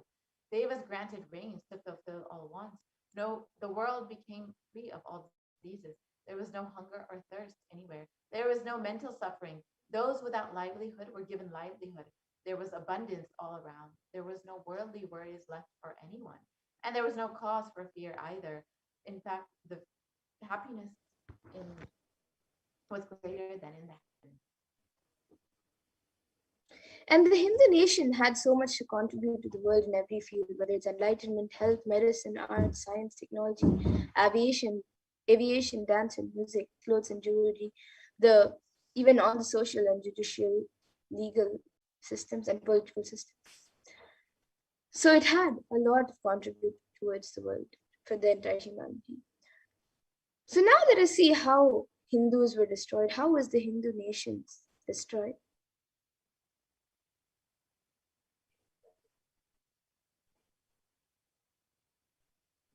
Over the course of 1,000 years, Hindu nations and Hinduism have been completely such that now we do not even have a single Hindu nation except the revival of the original Hindu nation. And the destruction of the Hindu civilization involved three phases, being the Islamic invasion in 800 and 1700 AD. This was the physical destruction of the Hindu civilization, and it's described by Will Durant, the Mohammedan conquest of India is probably the bloodiest story in history. The Islamic historians and scholars have recorded with great glee and pride these slaughters of Hindus, forced conversions of women, abduction of Hindu women and children to the slave markets, and destruction of Hindu temples carried out by the warriors of Islam over the course of 900 years. And the description of the Islamic law prescribed for Hindus conveyed by Khilji describes that the Prophet hath ordained that if the Hindus do not accept Islam, they should be imprisoned, tortured, and finally put to death and their property confiscated. To keep Hindus in abasement is especially a religious duty because they are the most embittered enemies of the Prophet. And the Islamic invasions over the course of the 900 years involved 200 million slaughtered, Hindus being slaughtered, 100,000 temples destroyed, and over 1 million deities and scriptures destroyed. And it described the conquering armies, burnt villages, devastated the land, plundered people's wealth, took Brahmins and children and women of all classes captive, flagged with thongs of hide, raw hide, carried a moving prison with them, and converted them to the prisoners into Swiss Turks. The second phase of the destruction of the Hindu civilization was the British occupation between 1700 and 1947, and this was the economic and psychological destruction of the Hindu civilization. Will Durant again describes, I have seen a great people starving to death before my eyes. I am convinced that this exhaustion and starvation are due not, as their beneficiaries claim, to overpopulation and superstition, but to the most sordid and criminal exploitation of one nation by another in all recorded history. This was here you can see one of the photos from the forced famine. And the British occupation, the British Empire used all possible means to destroy the Hindu civil and cultural institutions in order to delegitimize and demoralize the indigenous people of India so that they would become slaves in their own homeland. This included discriminatory laws to instill feelings of inferiority, engineering famines to starve natives into submission, annexing native kingdoms to undermine the native rule, mistranslating Hindu scriptures to instill feelings of inferiority, and during the British occupation, $45 trillion was looted from India over the course of 200 years, and over 45 million Hindus were put to death due to artificial famines and imposed poverty, and over 680 native kingdoms were usurped by the British Raj. Shashi Tharoor of the Indian Parliament describes the British came to one of the richest country and reduced it to a poster child for third world poverty. The next phase was the secularization of India, which was after independence in 1947 till current day. This has been ruled by brown faces, British attitudes and policies towards Hindus. And Nehru, the first prime minister of India, has described what a disgusting, savage people we are. Politics, progress, socialism, communism, science, where are they before this black religious savagery? India can never be a Hindu Raj. And the first law minister and principal architect of the Indian Constitution, B.R. Ambedkar, has described that if Hindu Raj does become a fact, it will no doubt be the greatest calamity for this country. No matter what the Hindus say, Hinduism is a menace and to liberty, equality, and fraternity. It is incompatible with democracy. Hindu Raj must be prevented at any cost. These were two of the first leaders of the so-called secular India.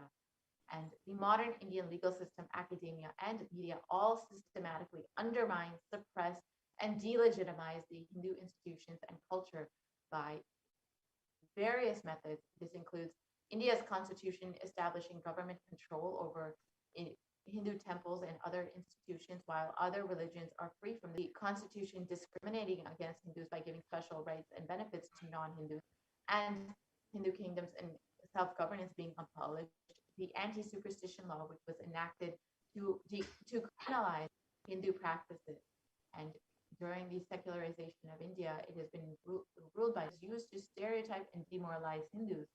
And Bollywood and other mainstream media outlets consistently portray Hindu gods and gurus as cartoonish, dishonest, corrupt sex fiends in a manner similar to the British imperial propaganda.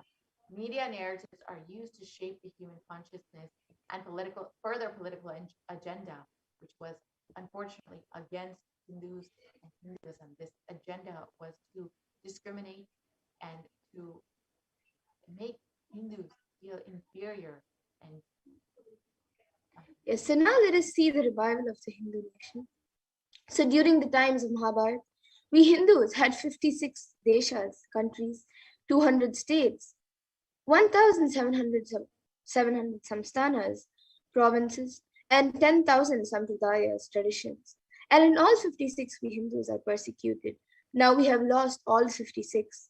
The last one to fall was Nepal.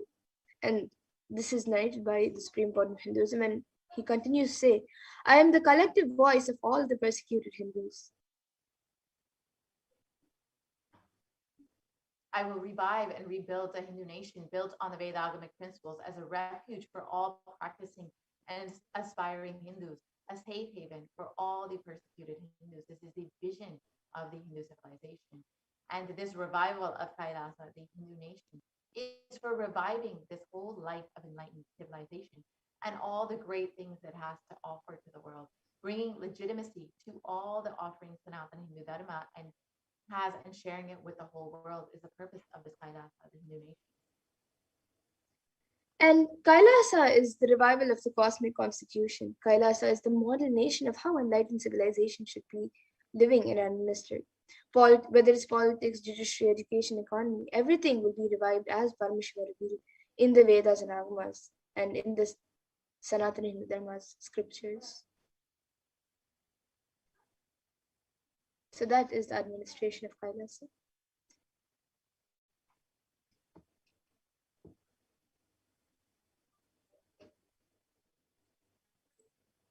And being one of the most persecuted civilizations, Hinduism is on the brink of extinction, such that the next generation may know about Hinduism only through history books. So what can we do to stand up for the Hindu civilization and all that it has to offer to the world? And as Devi Parashakti has revealed, it is our responsibility to protect Sanatana Hindu Dharma. This is the reason we were given the Uttamotama birth of Hindu birth. And today, Hinduism is unfortunately a political orphan. The preservation and restoration of Hinduism's spiritual and cultural heritage is impossible without a national identity. So what can we do to save Hinduism?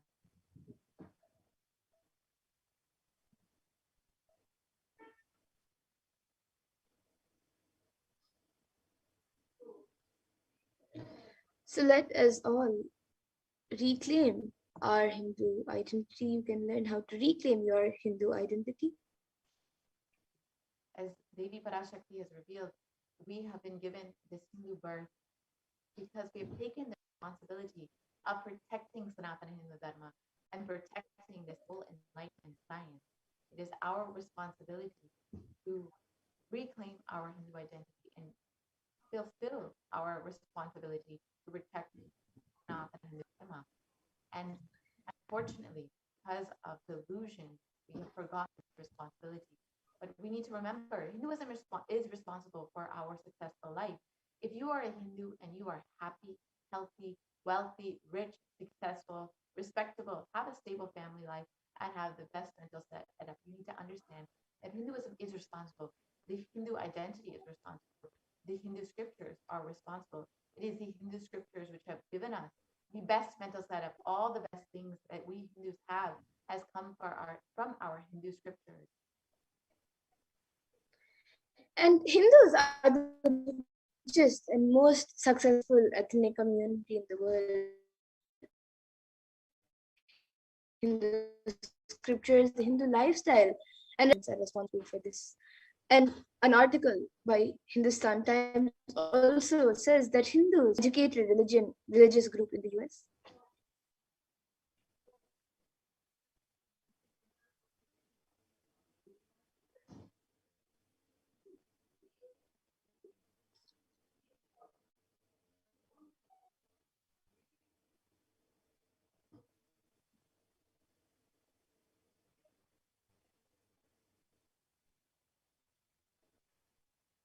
So let us now reclaim our Hindu identity. It is not just the anti-Hindu elements being active, it is the responsible Hindus being inactive, which is responsible for this whole destruction of Hinduism. So let us now take the responsibility and reclaim our Hindu identity.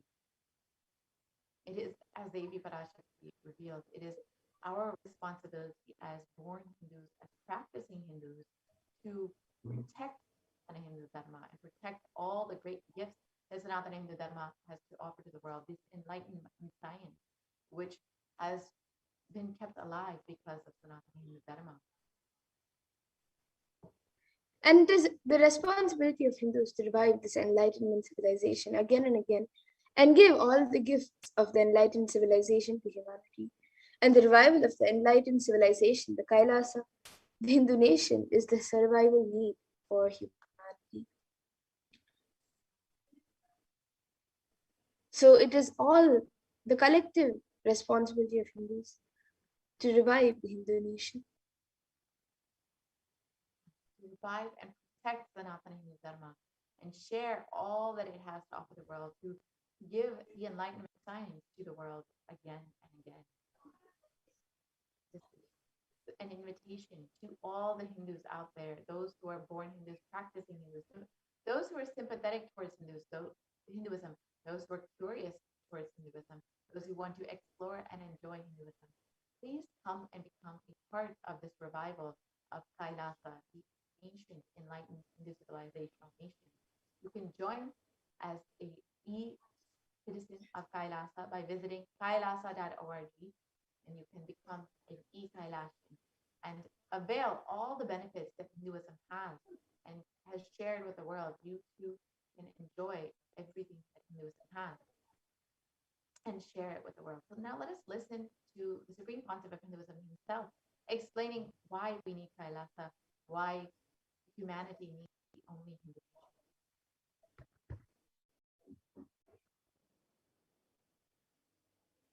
Contribution.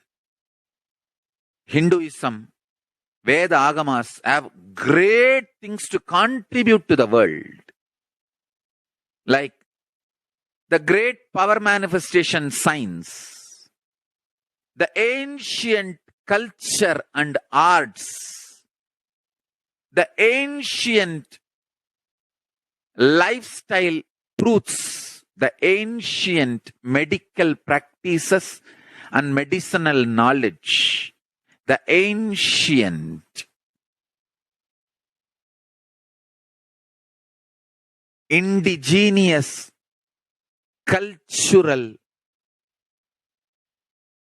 H and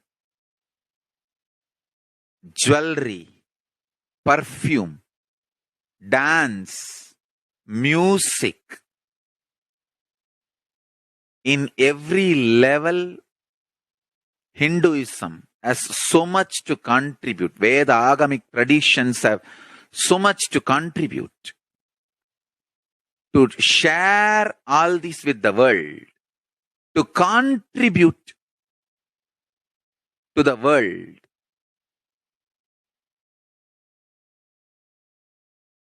Hindus need to tell the world what they are contributing in every level.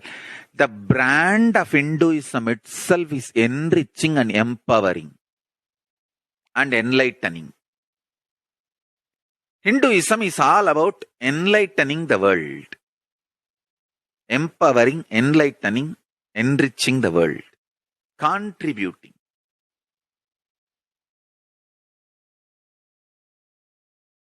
That is our spiritual life.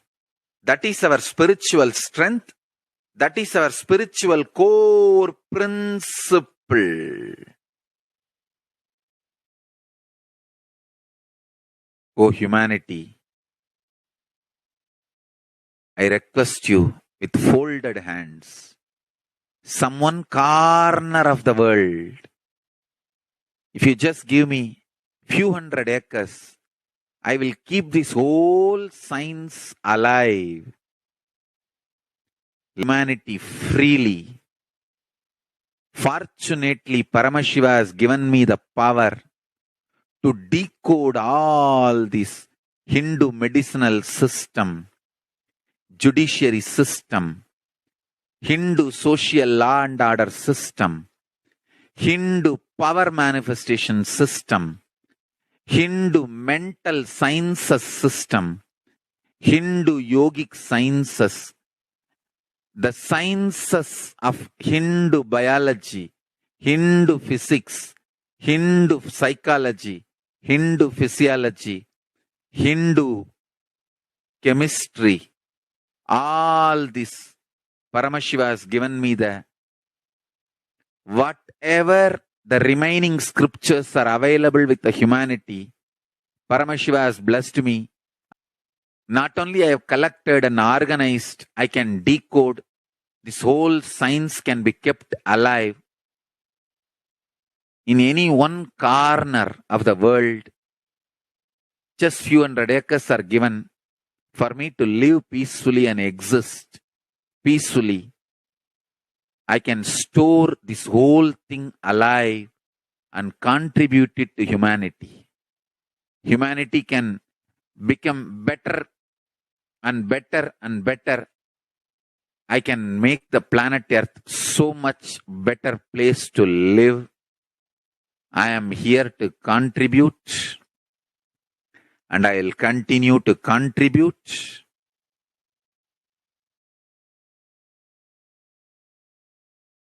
As long as I am allowed to live, I will contribute.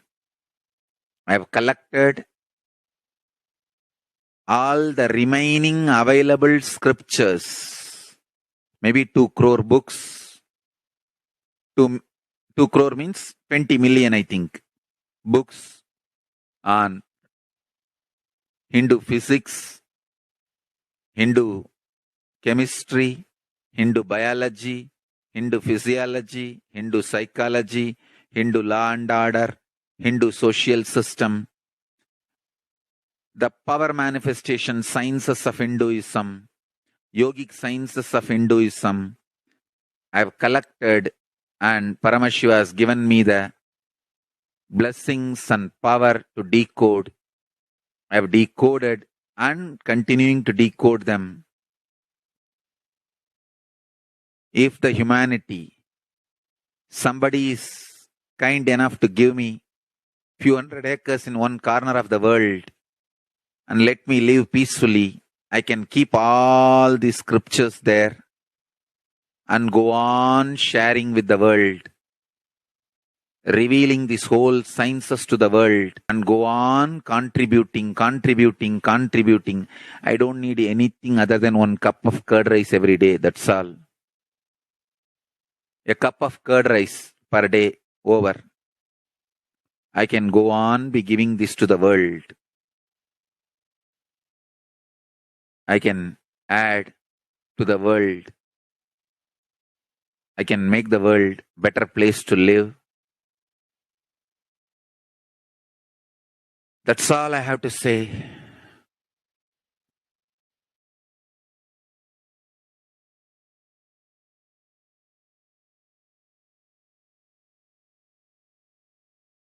Thousands of medicines are described detail in ancient Siddha and Ayurvedic scriptures. Paramashiva has given me the power to decode them, read them, and properly translate and map them to the modern day human language. And I am ready to work 20 hours a day. I just need few hundred acres where I can sit peacefully and keep this library, run a Gurukul where thousands of people can learn this and share it with the world. Understand?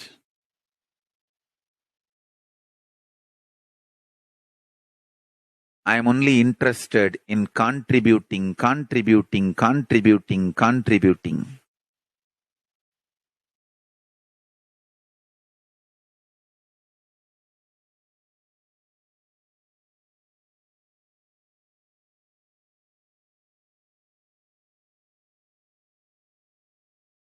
If we can decode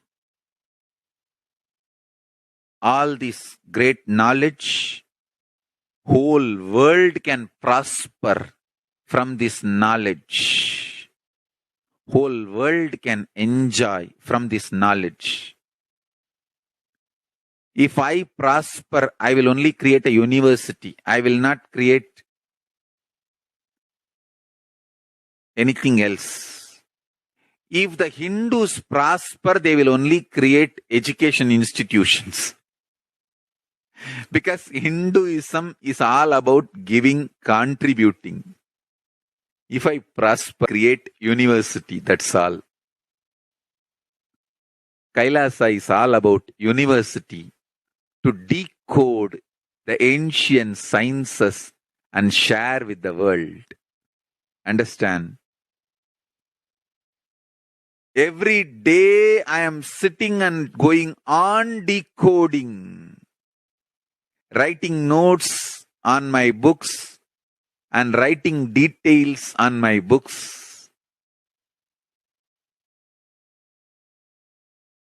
Whether it is making human beings manifest powers, and I have also now started downloading and decoding the science of making animals manifest powers. Whether making people manifest powers or healing,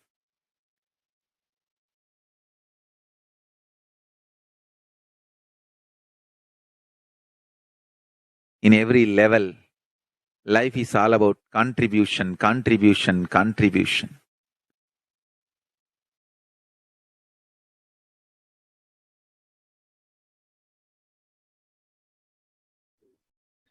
Yes, so that was a video where the Supreme Lord of Hinduism revealed the reason of why Kailasa. So we will now be moving to the next segment of this program where all of us will be learning how you can make your offerings to Devi Parashakti, how you can offer your gratitude to Devi Parashakti.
Nithyananda.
Yes.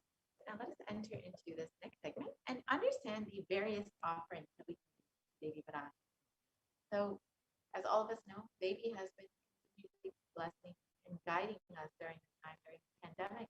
And if you are just overflowing with gratitude for your divine cosmic mother, you are welcome to stay tuned to this next segment and understand some of the various offerings that you can make today.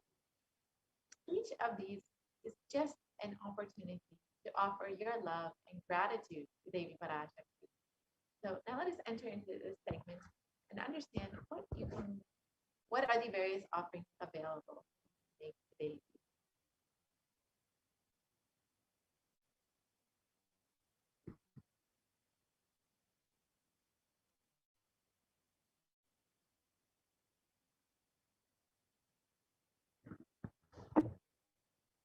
So offerings are a giving of a divine gift of pure love, devotion, and oneness. And it consists of two parts, the giving and the accepting. And only when the divine accepts what one offers, the offering becomes complete. Offerings are not made out of fear nor out of greed, but when in avatar land, the offerings are purely a part of the grand Leela laid out for the only purpose of enlightenment.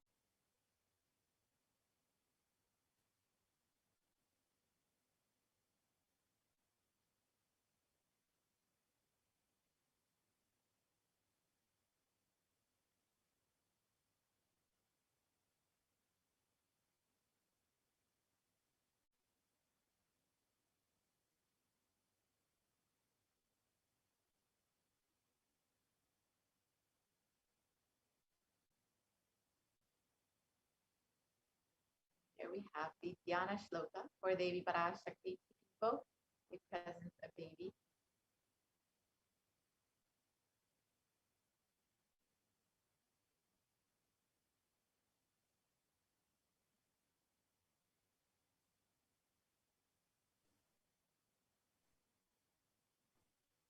The Dhyana Shloka for Devi Parashakti describes her grace and splendor.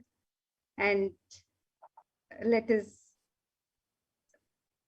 remember Devi Parashakti's form and grace through this Dhyana Shloka as we get ready to receive her darshan, as we get ready to receive her with our sacred offerings. This verse from the Mula Agama, Manonmani Dhyana. Induni bhaveda karavani nayanam syat pankajavara japakshara sarayuktam angahima bhushana vichitra vasanam syat tungamakutojvala manonmani swarupam.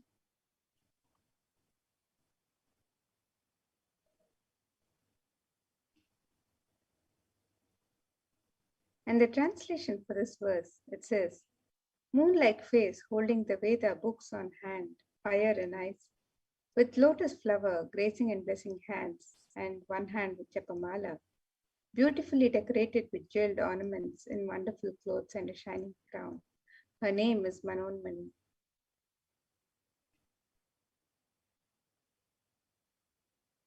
And another verse from Manonmani Dhyana, the Mulagama, it says, Dhyayet devim trinetram shashinibhavadanam vedahastam dadhanam savye padmam varadam aparecha bhayam chakshamalam divyairabharanair vibhushitatanum brahmadibhipujitam devi meva manonmanim pratidinam kamarthadatrim shubham.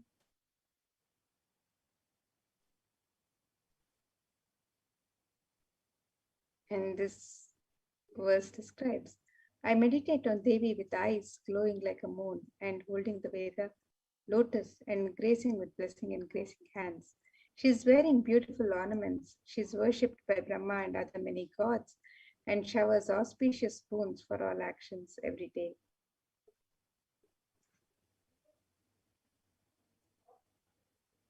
And in the Hindu tradition, the various offerings to the divine is made in the sacred element of gold. So let us see the scriptural references for the significance of the divine element of gold. The Atharva Veda describes Treda Jatam Janmanedam Hiranyam Agnirekam Priyatamam Babhuva Somasyaikyam and Sitasya Parapatata Apamekam Veda Samreta Ahutatte Hiranyam Trividastva Vishe. The translation for this verse, it says, triply born by birth is this gold. From the atoms of Agni is one, it becomes dearest to Agni. One fell away from the Soma when it was heard. One they call the seed of virtuous and powerful Apa, the watery molecules. Let that gold be for your long life. Gold is a divine element in the Hindu tradition. It purifies anything that it touches. It is an element of great spiritual significance and spiritual power of healing and enlightening. The vibration of gold has the power to infuse sattva energy and positive thought currents in anyone who wears and anyone who sees or operates in its vicinity.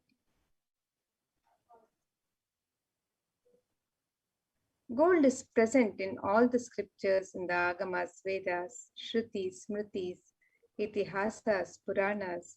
In all the Hindu scriptures, it is abundantly displayed that gold is the most auspicious and purest metal which purifies our being. In the Hindu civilization, everything was built in gold, exchanged in gold. Ritual feasts were offered in gold bricks. When one was to be saved from life-threatening illnesses, gold was offered as a ritual fee. Gold was used in abundance and even used for weighing equivalent amount of commodities, including cows. Kingdoms were built with huge doors of gold. The streets would have huge columns and archways made of gold. Even the horses and cows would be dressed in gold. Hindu civilization thrived on the banks of rivers of gold. The Indus River was called Hiranmaya, the river of gold in Rig Veda. The river Saraswati was called Hiranyavartini in Atharva Veda. The gold is a supreme element for offering gifts to the ones you love and revere. Temples are constructed and paved in gold. Deities are made in gold and decked and adorned in gold because it preserves the enlightenment energy for thousands of years and it lasts forever.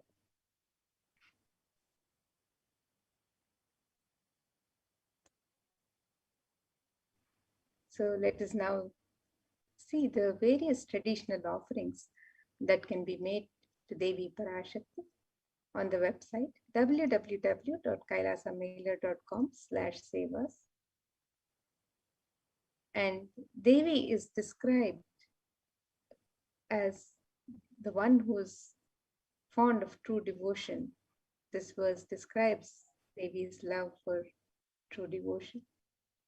It says, Bhakti Priya, Bhakti Kamya, Bhakti Vashya, Bhaya Paha, Shambhavi Sharadaradhya, Sharvani Sharmadaini.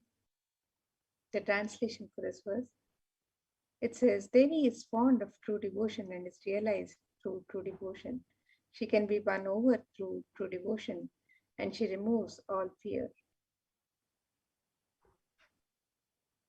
If there's any fear in the minds of devotees, Devi is sure to remove that fear. It is stated that Devi likes to be worshipped in autumn. Here it is meant the autumn of our lives when thoughts turn more and more inwards. The role of the divine is known and understood clearly, and the need for Devi worship becomes stronger. Shambhavi is the consort of Shambhu, who's Lord Shiva. Sharadaradhya is the one who is worshipped by Devi Sharada herself, Devi Saraswati. Sharvani is the wife of Lord Shiva. Linga Purana describes Lord Shiva as Sharva in his earth form. Madayini is the Devi who bestows happiness on devotees. And you can make your offerings of gratitude, love, and devotion to Devi Parashakti through the offerings of the Hundi. Just as you would make the offering in the Hundi in any time, the Kanika, when we will visit the temple to receive the darshan of the divine. So you can make the e-Hundi offerings as you get ready to receive Devi Parashakti's blessings today. And the website is www.kailasamailer.com/sevas. The e-Hundi offerings can be made in multiple currencies and in any amount that you would wish to offer.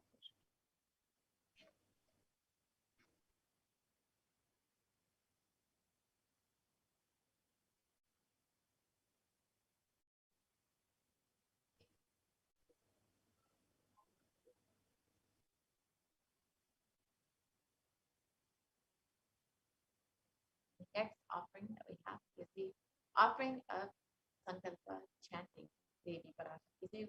Before you start anything in your life, or you enter into something new, or if you want to just manifest something in your life, you should always set a conscious an intention of exactly what it is you want to manifest. When you offer your conscious resolution to Devi Parashakti, you will be blessed with Devi's overflowing energy. Manifest exactly what it is you want in your life. And it is stated in the Devi Mahatmya that the goddess enchants this universe, and she herself gives birth to this universe. That goddess being great without interest in anything gives that knowledge that leads to salvation and gives wealth in the materialistic sense. So anyone who offers this conscious resolution, this sankalpa to Devi Parashakti, will be blessed with the fruition of all their desires.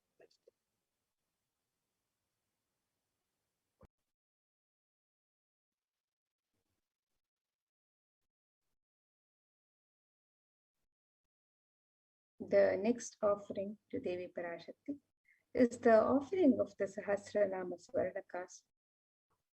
And in the Lalita Sahasranama, Devi Parashakti is described as Nama Parayana Prita, she who likes the repetition of her various names. And in this offering of the Sahasranama Swarnaka, so the pure gold coin inscribed with one of the 1008 sacred names of Devi Parashakti, each coin inscribed with one of her sacred names. This is a very special and unique archana offered to the Mahameru of Devi Parashakti. And you can make this offering today in any of 3 different denominations, and you can offer any number of coins as you would like. And each coin inscribed with the divine qualities, the Ananta Kalyana gunas of Devi Parashakti. And this offering blesses you with imbibing the divine qualities of Devi Parashakti herself, the Ananta Kalyana gunas of Devi Parashakti herself. So you can make this offering on the website www.com/sevas.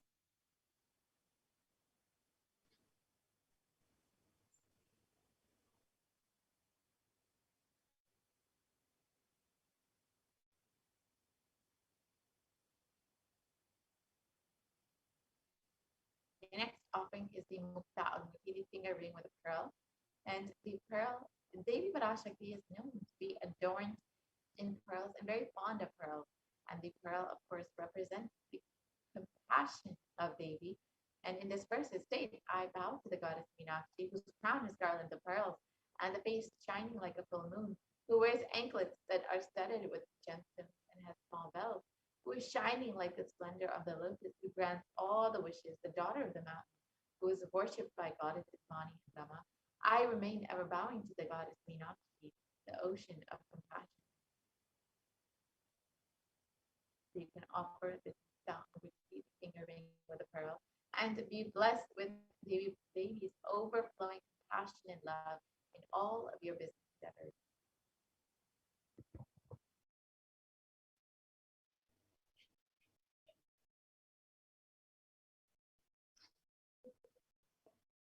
And the next offering to Devi Parashakti is the offering of the Swarna Padma Pushpa, the gold lotus flower. The Kamikagama verse describes the significance of the gold lotus. This verse says, Ashtavidyeshwaropeta Kumbha Varana Samyutam Sarve Sasutra Vastradhya Hema Pankajabhushitaha Sapidanna Satcha Kurachascha Pakva Bilva Palaprabha Snapanadhyaya Samsiddha Pramanena Samanvitaha. And the meaning of this verse, it says, all the kalashas should be wound around with suitable thread and covered with a new cloth. They should be adorned with the lotus flower made of gold. There are hundreds of scriptural references in the Hindu scriptures for using the lotus for the worship of Paramashiva. Almost everything in the worship of the ultimate involving the consecration of the deities of worship or meditating on the mudras and asanas used during worship involves the lotus flower, the lotus leaf, the lotus pericarp, the lotus petals. The lotus is a divine flower in the Hindu tradition. The Shakti of Paramashiva is also called a lotus. The base of the Paramashiva Linga is a lotus. The disciple of Paramashiva is also considered a lotus, one who is about to bloom. You can offer the gold lotus in any of 3 different sizes as you would wish to offer, and be blessed to have the state, space, powers, and being of Devi Parashakti in your inner space amidst any and every adverse situations in life. And you can make this offering on the website www.kailasamailer.com/sevas.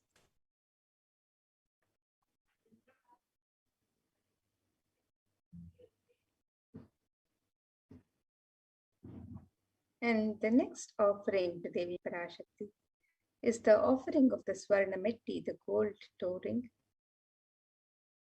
And you can make this offering to Devi Parashakti to adorn her lotus feet, her divine lotus feet. A verse that describes the grace and beauty of Devi's lotus feet. It says, Nakadhiti Sanchanna Namachanna Tamoguna Padadvaya Prabhajala Parakrita Saroruha. The translation for this verse: It says, "You whose brightness from the toenails destroy the darkness of ignorance from the minds of your devotees who prostrate at your feet. You whose brightness from your feet overpower that of the lotus flower too."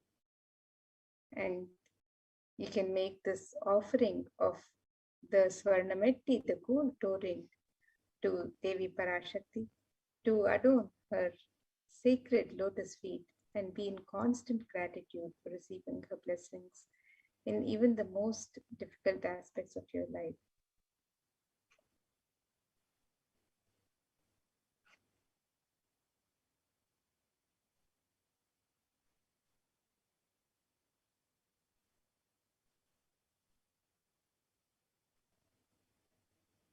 So you can offer this toe ring to Devi Parashakti to adorn her feet.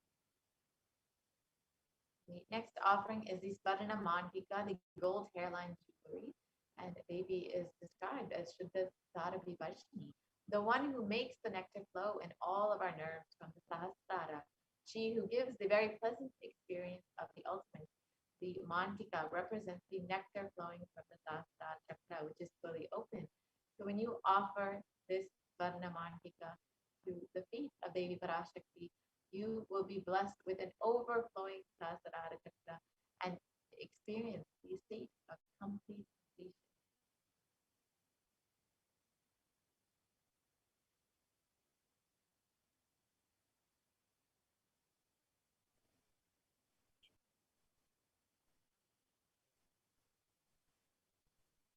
And the next offering to Devi Parashakti is the offering of the Pratyaksha Pada Puja. This is the most traditional and sacred offering from disciple to guru in the Hindu tradition. And in Saundarya Lahari, the 83rd shloka, it describes the feet and the toenails of Devi Parashakti. It states the toenails have been sharpened by constantly being touched by the crowns of celestial beings who prostrate before Devi. And she removes the ignorance, the tamoguna, the darkness of ignorance in the minds of the devotees who constantly prostrate before Devi, and they attain the ultimate knowledge.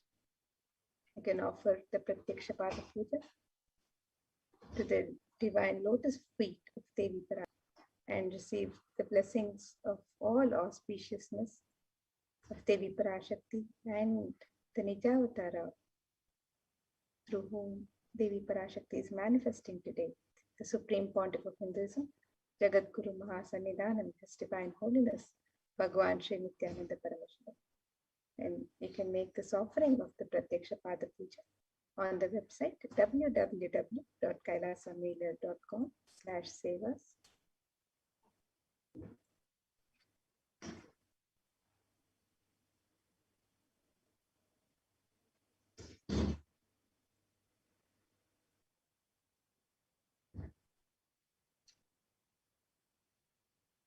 The next offering that we have is the Vastra Seva, the offering of clothing during the Pada Puja to the feet of Swamiji. And you can offer the Vastra Seva to Swamiji, who is manifesting Devi Parashakti, and be blessed with the protection, full protection from both Swamiji and Devi on your path to enlightenment. And be blessed with all auspicious things in your life.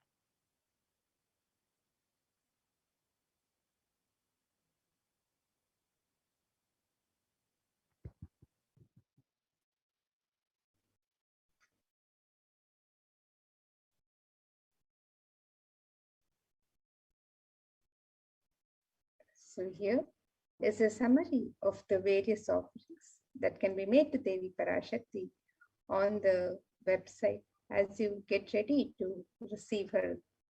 So the traditional offerings of the Ihundi, the Sankalpa chanting, the offering, the conscious resolution, the Devi Sahasranama Kasu, which is the pure gold coin inscribed with one of the 1,008 sacred names of Devi Parashakti, the Mukta Anguti, the gold ring embedded with pearl, the Swarna Padma Pushpa, the gold lotus flower, the Swarna Metti, the gold toe ring to adorn the lotus feet of Devi Parashakti, the Swarna Mangtika, the gold hairline jewelry representing the overflowing nectar from the Sahasrara, and the offering of the Pratyaksha Pada Puja and the Vastra Seva, the sacred cloth offering. All of these sevas and offerings of gratitude, the traditional offerings of gratitude, love, and devotion can be made to Devi Parashakti as we get ready to receive her darshan today. We can make all of these traditional offerings on the website www.kailasamailer.com/sevas.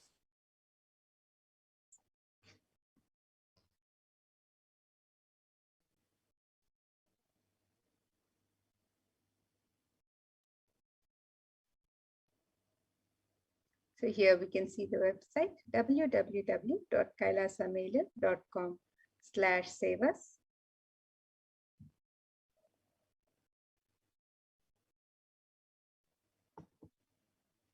And you can make the offering of the traditional alankaram, the ornaments, and the sevas to Devi Parashakti. And you can also make the offerings of the e-hundi on the link on step 2. So the e-hundi offerings can be made in multiple currencies: the US dollar, the Australian dollar, the New Zealand dollar, the Canadian dollar, the euro, the Indian rupees, the Singaporean dollar, the Malaysian ringgit, the Great Britain pound, and the Chinese yen. And you can make these offerings in any amount as you would wish to offer. And it is your token of gratitude, your expression of the sacred sentiments that you would like to offer to Devi Parashakti today. And if you'd like to make a traditional offering of any of the items of Alankar, the ornaments and items of worship, or if you'd like to offer any sevas, you can also offer these on the website. You can make the offerings of the Devi Sahasranama Kasu, the Mukta Anguti, the gold finger ring with the pearl, the Swarna Padma Pushpa, the Swarna Metti, the Swarna Mangtika, the Pratyaksha Pada Puja, the Vastra Seva.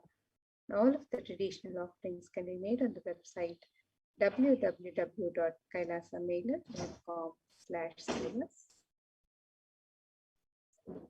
And again, here you have the website www.kailasamailer.com/sevas. And you can also make an intention to make an offering if you would like to make an intention and receive the blessings of Devi Parashakti. To manifest your intention into reality, you can submit the form on step 1 to receive blessings to manifest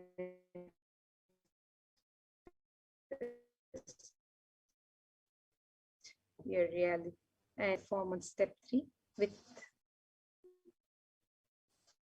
your name and the names of your family members, your prayer, your sankalpa to Devi Parashakti, and receive the blessings of Devi Parashakti for yourself and your family members when the puja and archanas are offered to Devi Parashakti.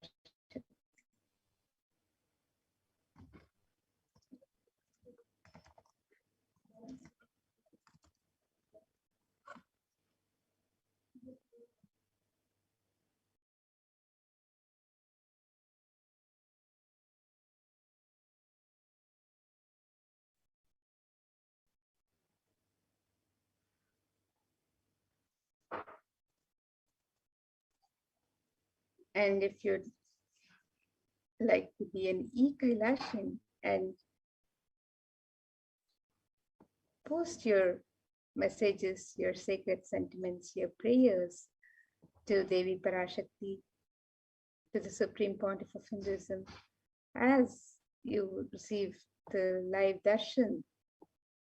You can also join as a member on the YouTube channel. Become an e-Kailashian, show your support for Kailasha by becoming an e-Kailashian, and also post on the YouTube live chat your messages to Devi Parashakti, your prayers, your messages of gratitude and devotion. You can post on the live chat, on the YouTube live chat channel, Kailasa's HDH Nithyananda YouTube channel. So you can join now as a member to receive the darshan and blessings for Kailasa. And if you'd like to be notified of all the live events and happenings and notifications of when new videos are uploaded, you can also click on the subscribe button on the channel. So there are many ways that you can be part of this, part of e-Kailasa, and also express your love and devotion to Devi Parashakti. And as you get ready to receive her darshan today, you can also make the traditional offerings. It is the tradition in Hinduism that whenever we receive the darshan of the divine, when we visit the temple, when we go to receive the darshan of the divine, we always make some offering of our sacred sentiments at the feet of the divine. It is said that we can never go empty-handed when we go to the temple to have the darshan of the divine, when we go to visit a guru, when we go to receive the darshan of the guru or the divine. It is the tradition that we do not go empty-handed. We take just a little something. It could be just a coin, just a small offering, but it is the expression of our love and devotion. It is the sacred sentiments of the devotee. So you can make all of your offerings, the traditional offerings. You can express your sacred sentiments through the various offerings on the website www.kailasamula.com/sevas. And with this, now we'll get ready for the next segments of this program as we learn more about the various facilities being made available for the well-being of humanity as guided by the Supreme Pontiff of Hinduism himself, for the care and well-being of humanity through the various de facto spiritual embassies of Kailasa during this time of the pandemic. So let us get ready for the next segments and get ready to receive the darshan of Devi Parashakti.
Most easiest, most powerful, most inspiring, most exciting way to connect with life as the form of mother. Navaratri is the time to connect with Cosmos as mother. Celebrate Cosmic Mother. This 9 days we worship Mother, worshipping Divine Feminine. यादुमागी निंद्राय काली ओम काली ओम शक्ति ओम काली ओम शक्ति ओम शक्ति ओम शक्ति ओम शक्ति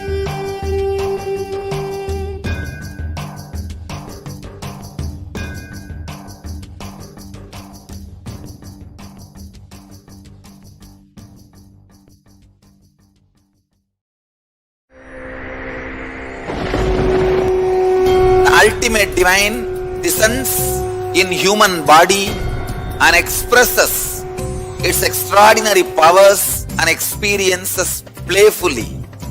Sundareshwara is the embodiment of this statement. He is not Shiva as you understand, sitting in the Himalayas, frozen in the ice, in Samadhi.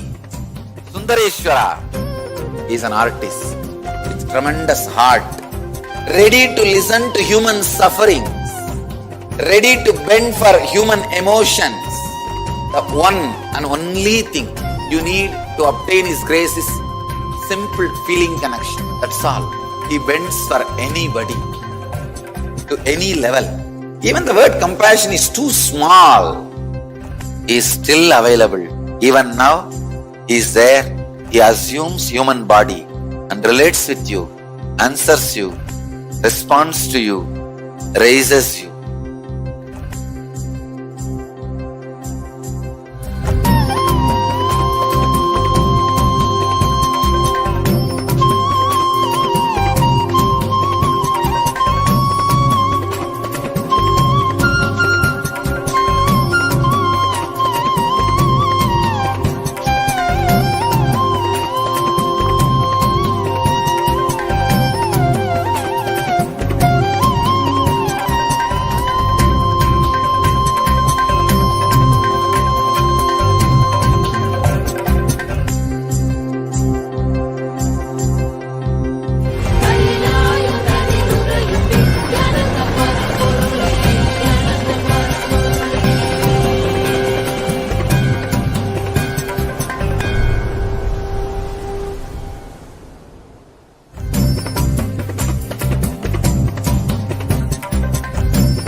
I was lost.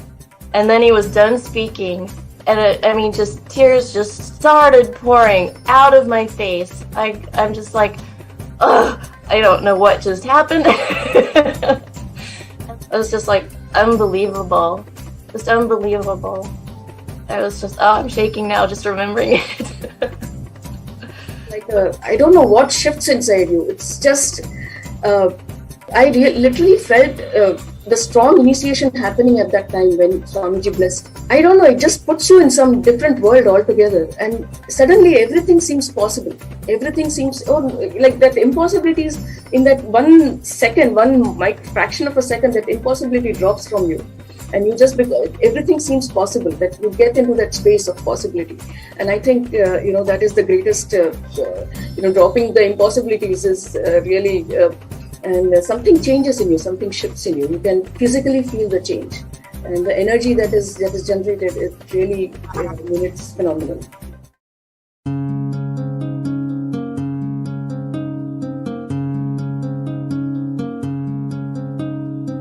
There are some gods, 9 unknown gods. The moment you call, they will be there. Venkateshwara, Balaji. I tell you, people give so much for Venkateshwara because he does the job. He is the 9 unknown god. There is a village folk story where Venkateshwara borrows from Kubera for his marriage and he is still paying the debt. Venkateshwara takes the responsibility of reserve to reserve.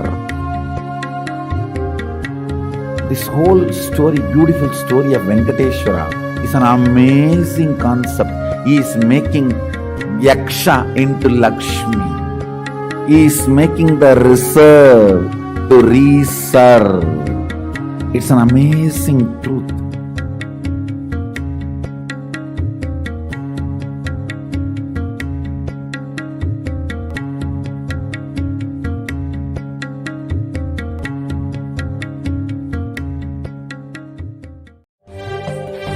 காளியின் ஆட்டத்தை ஆனந்தத்தை ஆனந்தத்தொடு ஆடிய ஆட்டத்தை கண்டோர் உயிருக்குளெல்லாம் இறங்கி குண்டலினிவில் உயிர்ப்பிக்கச் செய்து மாய மனத்தின் இருளை அகற்றி மாயம் அழித்து மங்களம் தந்து குரு பக்தியும் சிவ பக்தியும் பரமசிவ பக்தியும் பரமசிவ சக்தியும் அளிக்கின்றேன். மனமாயை விடுத்து குரு பதத்தை பற்றுங்கள். நித்யானந்தமாய் நிஜாவதாரமாய் வந்துதித்த என்னை பற்றி வாழ்வில் எல்லா நலமும் பெற்றிடுங்கள். ஓம் ஓம் ஓம். யாதுமாகி நின்றாய் காளி, ஓம் காளி ஓம் சக்தி, ஓம் காளி ஓம் சக்தி, ஓம் சக்தி ஓம் சக்தி ஓம் சக்தி. ஓம் ஓம் ஓம் ஓம்.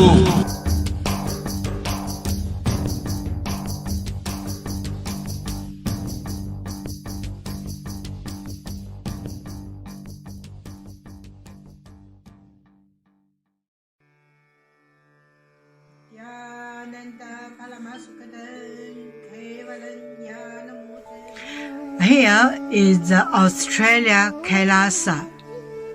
How can I be so lucky and have a happy life in Kailasa? It's a long story.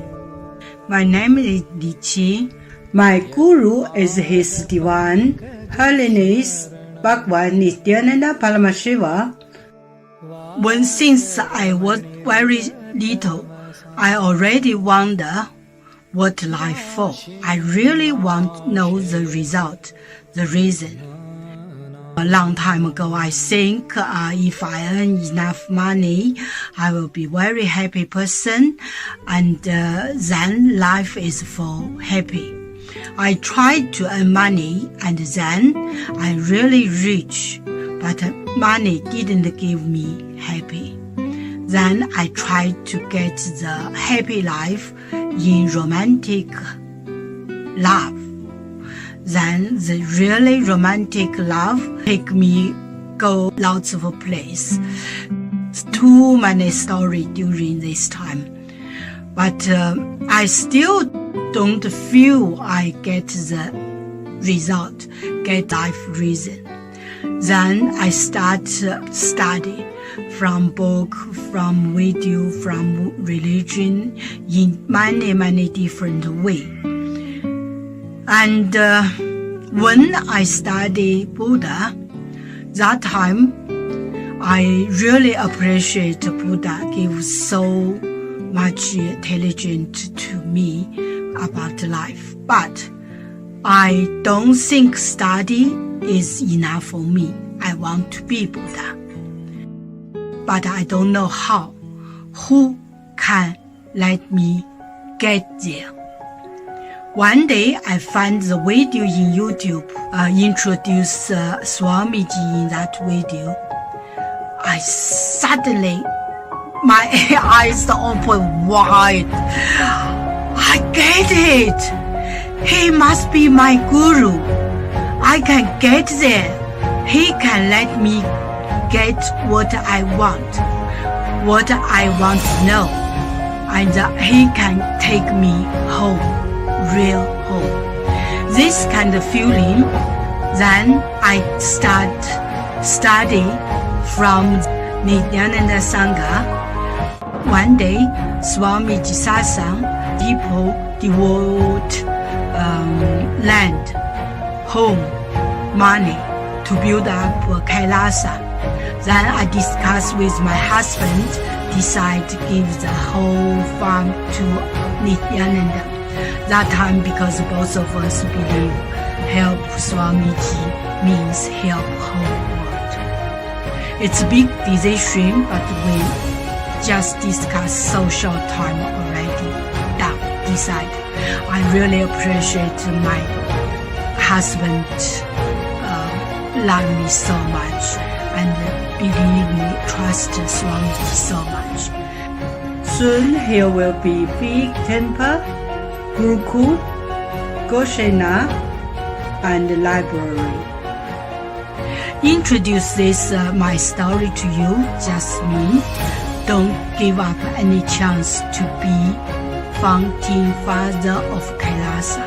It's best thing you can do in your life.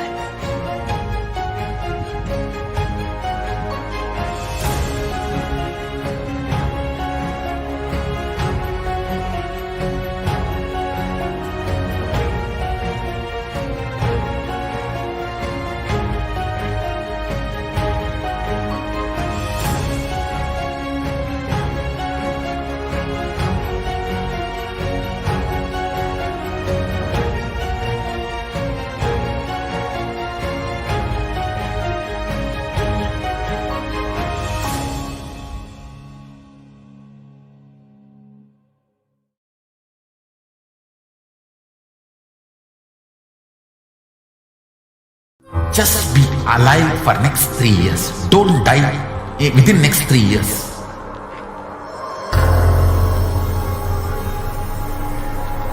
Just don't die within next 3 years. Be alive. Somehow be alive. I'm working sincerely. I will reach you somehow. Somehow I will reach you. It's my commitment to humanity.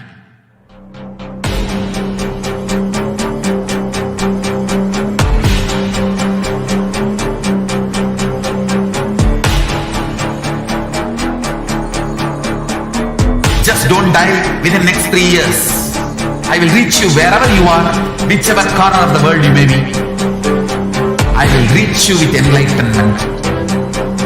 You manifesting the space, state, powers, being Paramashivoham.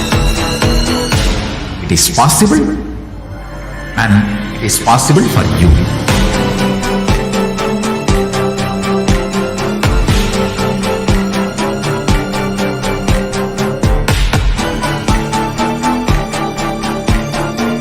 Paramashivoham will reach you with enlightenment science.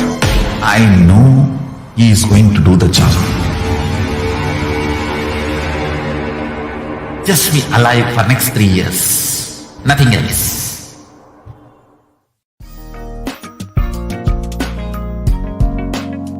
We get you health. We get you ability to build beautiful relationships in your life. We get you direct spiritual support, and we make sure you become wealthy.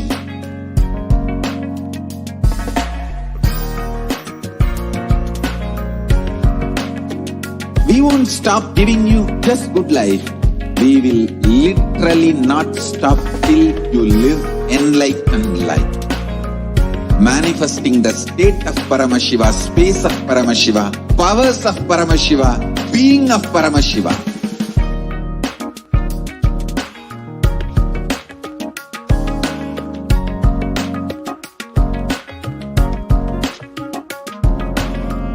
Whole world should become e-Kailashians. I want the whole world to know Hindus have something great to contribute to the world.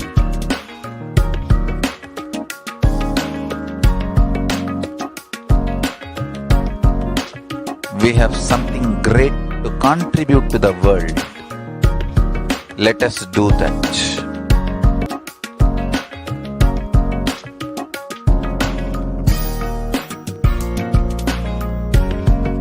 E-Kailasa is proper customized spiritual service helping you to identify your root patterns of suffering.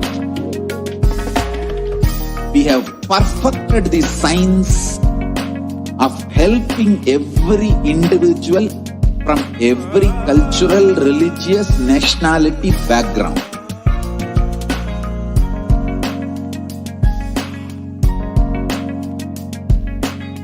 You will have lowest reactionary assumptions, highest awakened response, alive response for life continuously.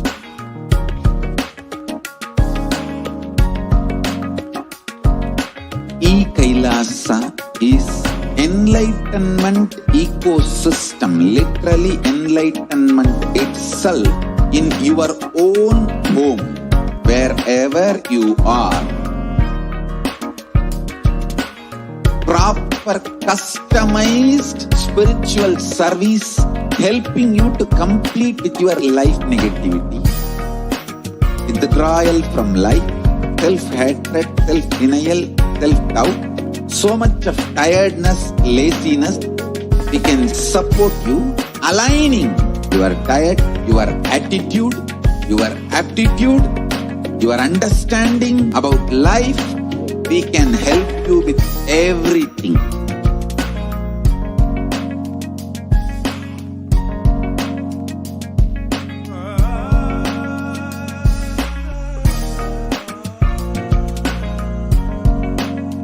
If you are interested in enlightenment, we will immediately bring this to you.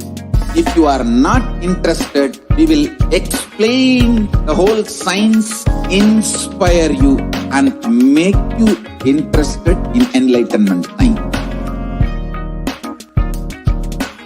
We need to cater this enlightenment science to the whole world wherever they are, because enlightenment is the birthright of all human beings. Kailasa is responsible to provide that to all human beings.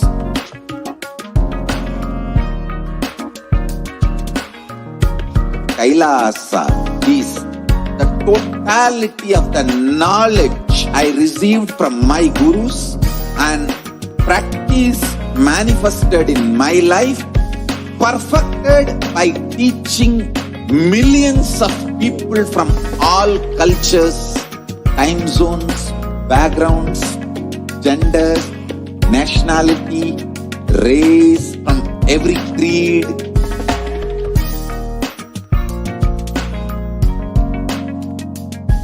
So this absolutely perfected knowledge available to you, served to you in your home without even you moving out of your couch, free of cost.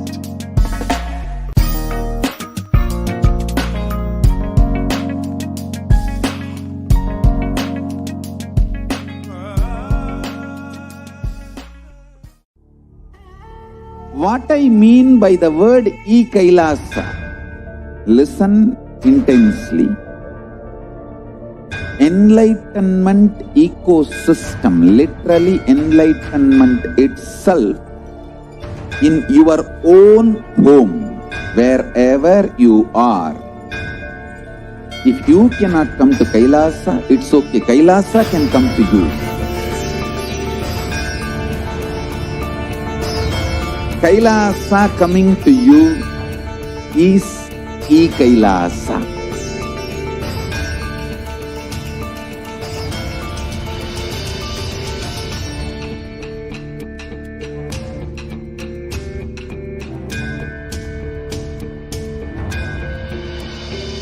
I will revive Hinduism. I am a Hindu revivalist, not by any revolution, but by evolution.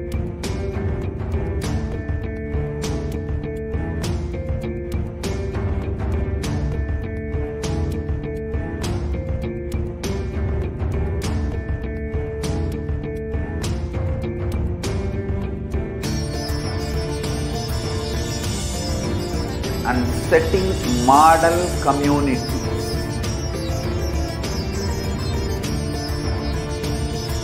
Kailasas, enlightenment ecosystems, Sarvanya Pitas all over the world.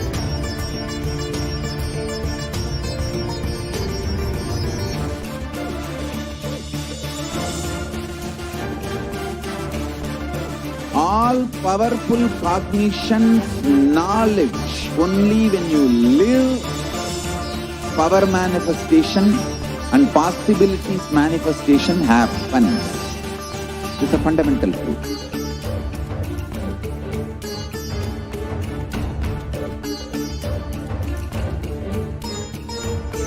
Hinduism cannot live exclusively as one sampradaya. No. All sampradayas of Hinduism is an ecosystem.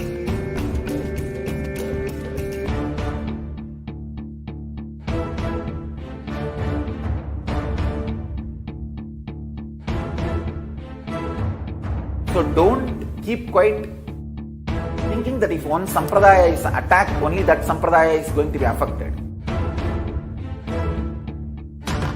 All of us are ecosystems.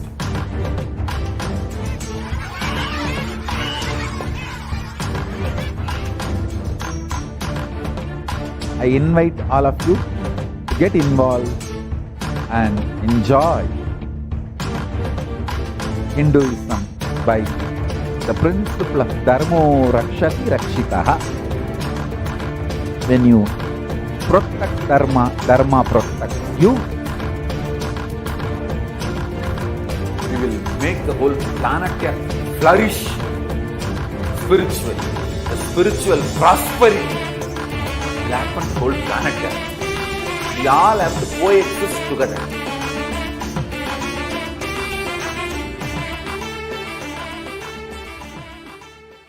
There are some great spiritual sciences unique to Hinduism.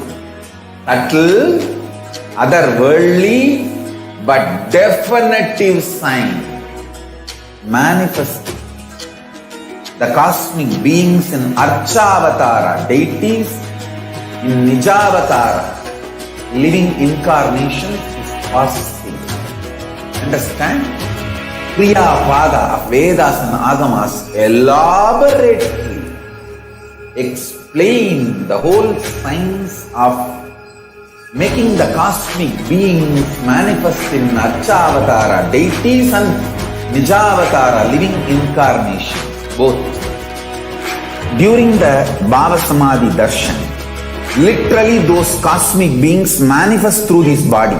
Just like how they manifest in Archavatara, deity, they manifest in Nijavatara, Pratyakshavatara, and give you all the boons you ask, bless you. You see, each God is an independent intelligence to lead you to enlightenment. Each God is a bridge for you to achieve the Shivatva, the ultimate Shiva consciousness. Krishna is the bridge for you to achieve the Krishna consciousness. But Shiva consciousness, Krishna consciousness, all consciousness is one and the same. Ultimate consciousness only. So that energy itself completely expresses. Just like Radhika, when I see my own sweetness in the mirror, I become eager to taste it.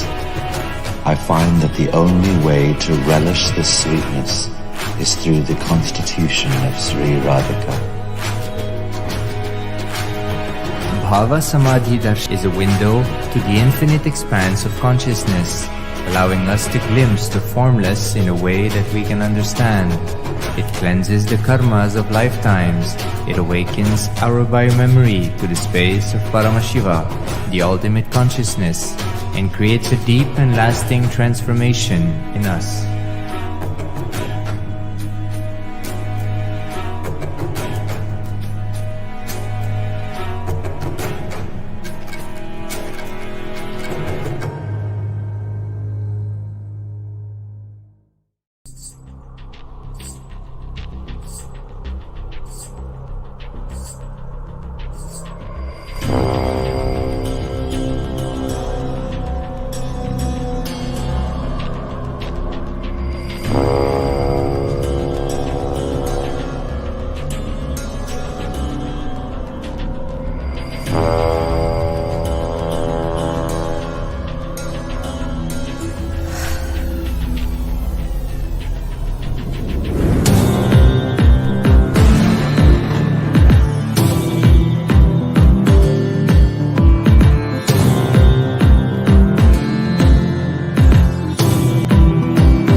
mosiest, most powerful, most inspiring, most exciting way to connect with life as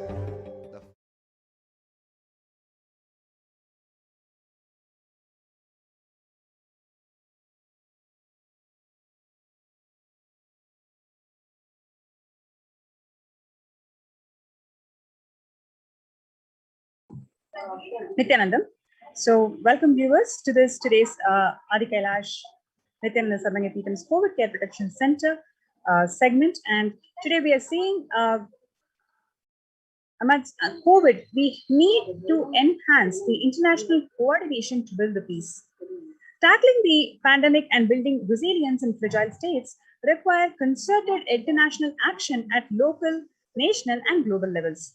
As the humanitarian and economic toll of COVID-19 pandemic continues to grow, so does the risk that the crisis will fuel new conflicts around the world while stunting prospects for resolving ongoing ones. For the first time since 1945, the entire world is confronted by a common threat, regardless of national, ethnicity, or faith. A new social contract between people, governments, the private sector, civil society, and more can tackle the roots of inequality with fair taxation on income and wealth and universal benefits and opportunities for all. Now, let us look into the supreme contributions of Supreme Pontiff of Hinduism. Vedic tradition beautifully describes Yastu Sarvani Bhutani Atmanyano Pashyati, which means the global peace is nothing but a product of individual peace. Whenever an individual goes through spiritual bliss, he manifests a beautiful, peaceful life for him and everyone around him. If he is powerful enough, he moves the whole city and manifests peace. He is more powerful, he moves the whole village or if not whole, it's the whole country itself. If he is powerful enough like incarnations, he moves the whole world and manifests peace for them. The individual's bliss is a source of global peace in the level of Om, the microscopic and macroscopic. Whatever level it may be, understand, whatever level it may be, it's the global peace, which is the byproduct of individual peace. Now let us see how the global peace can be achieved simply by aligning our inner spaces to be in a space of Shanti.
commit with Paramashiva. Only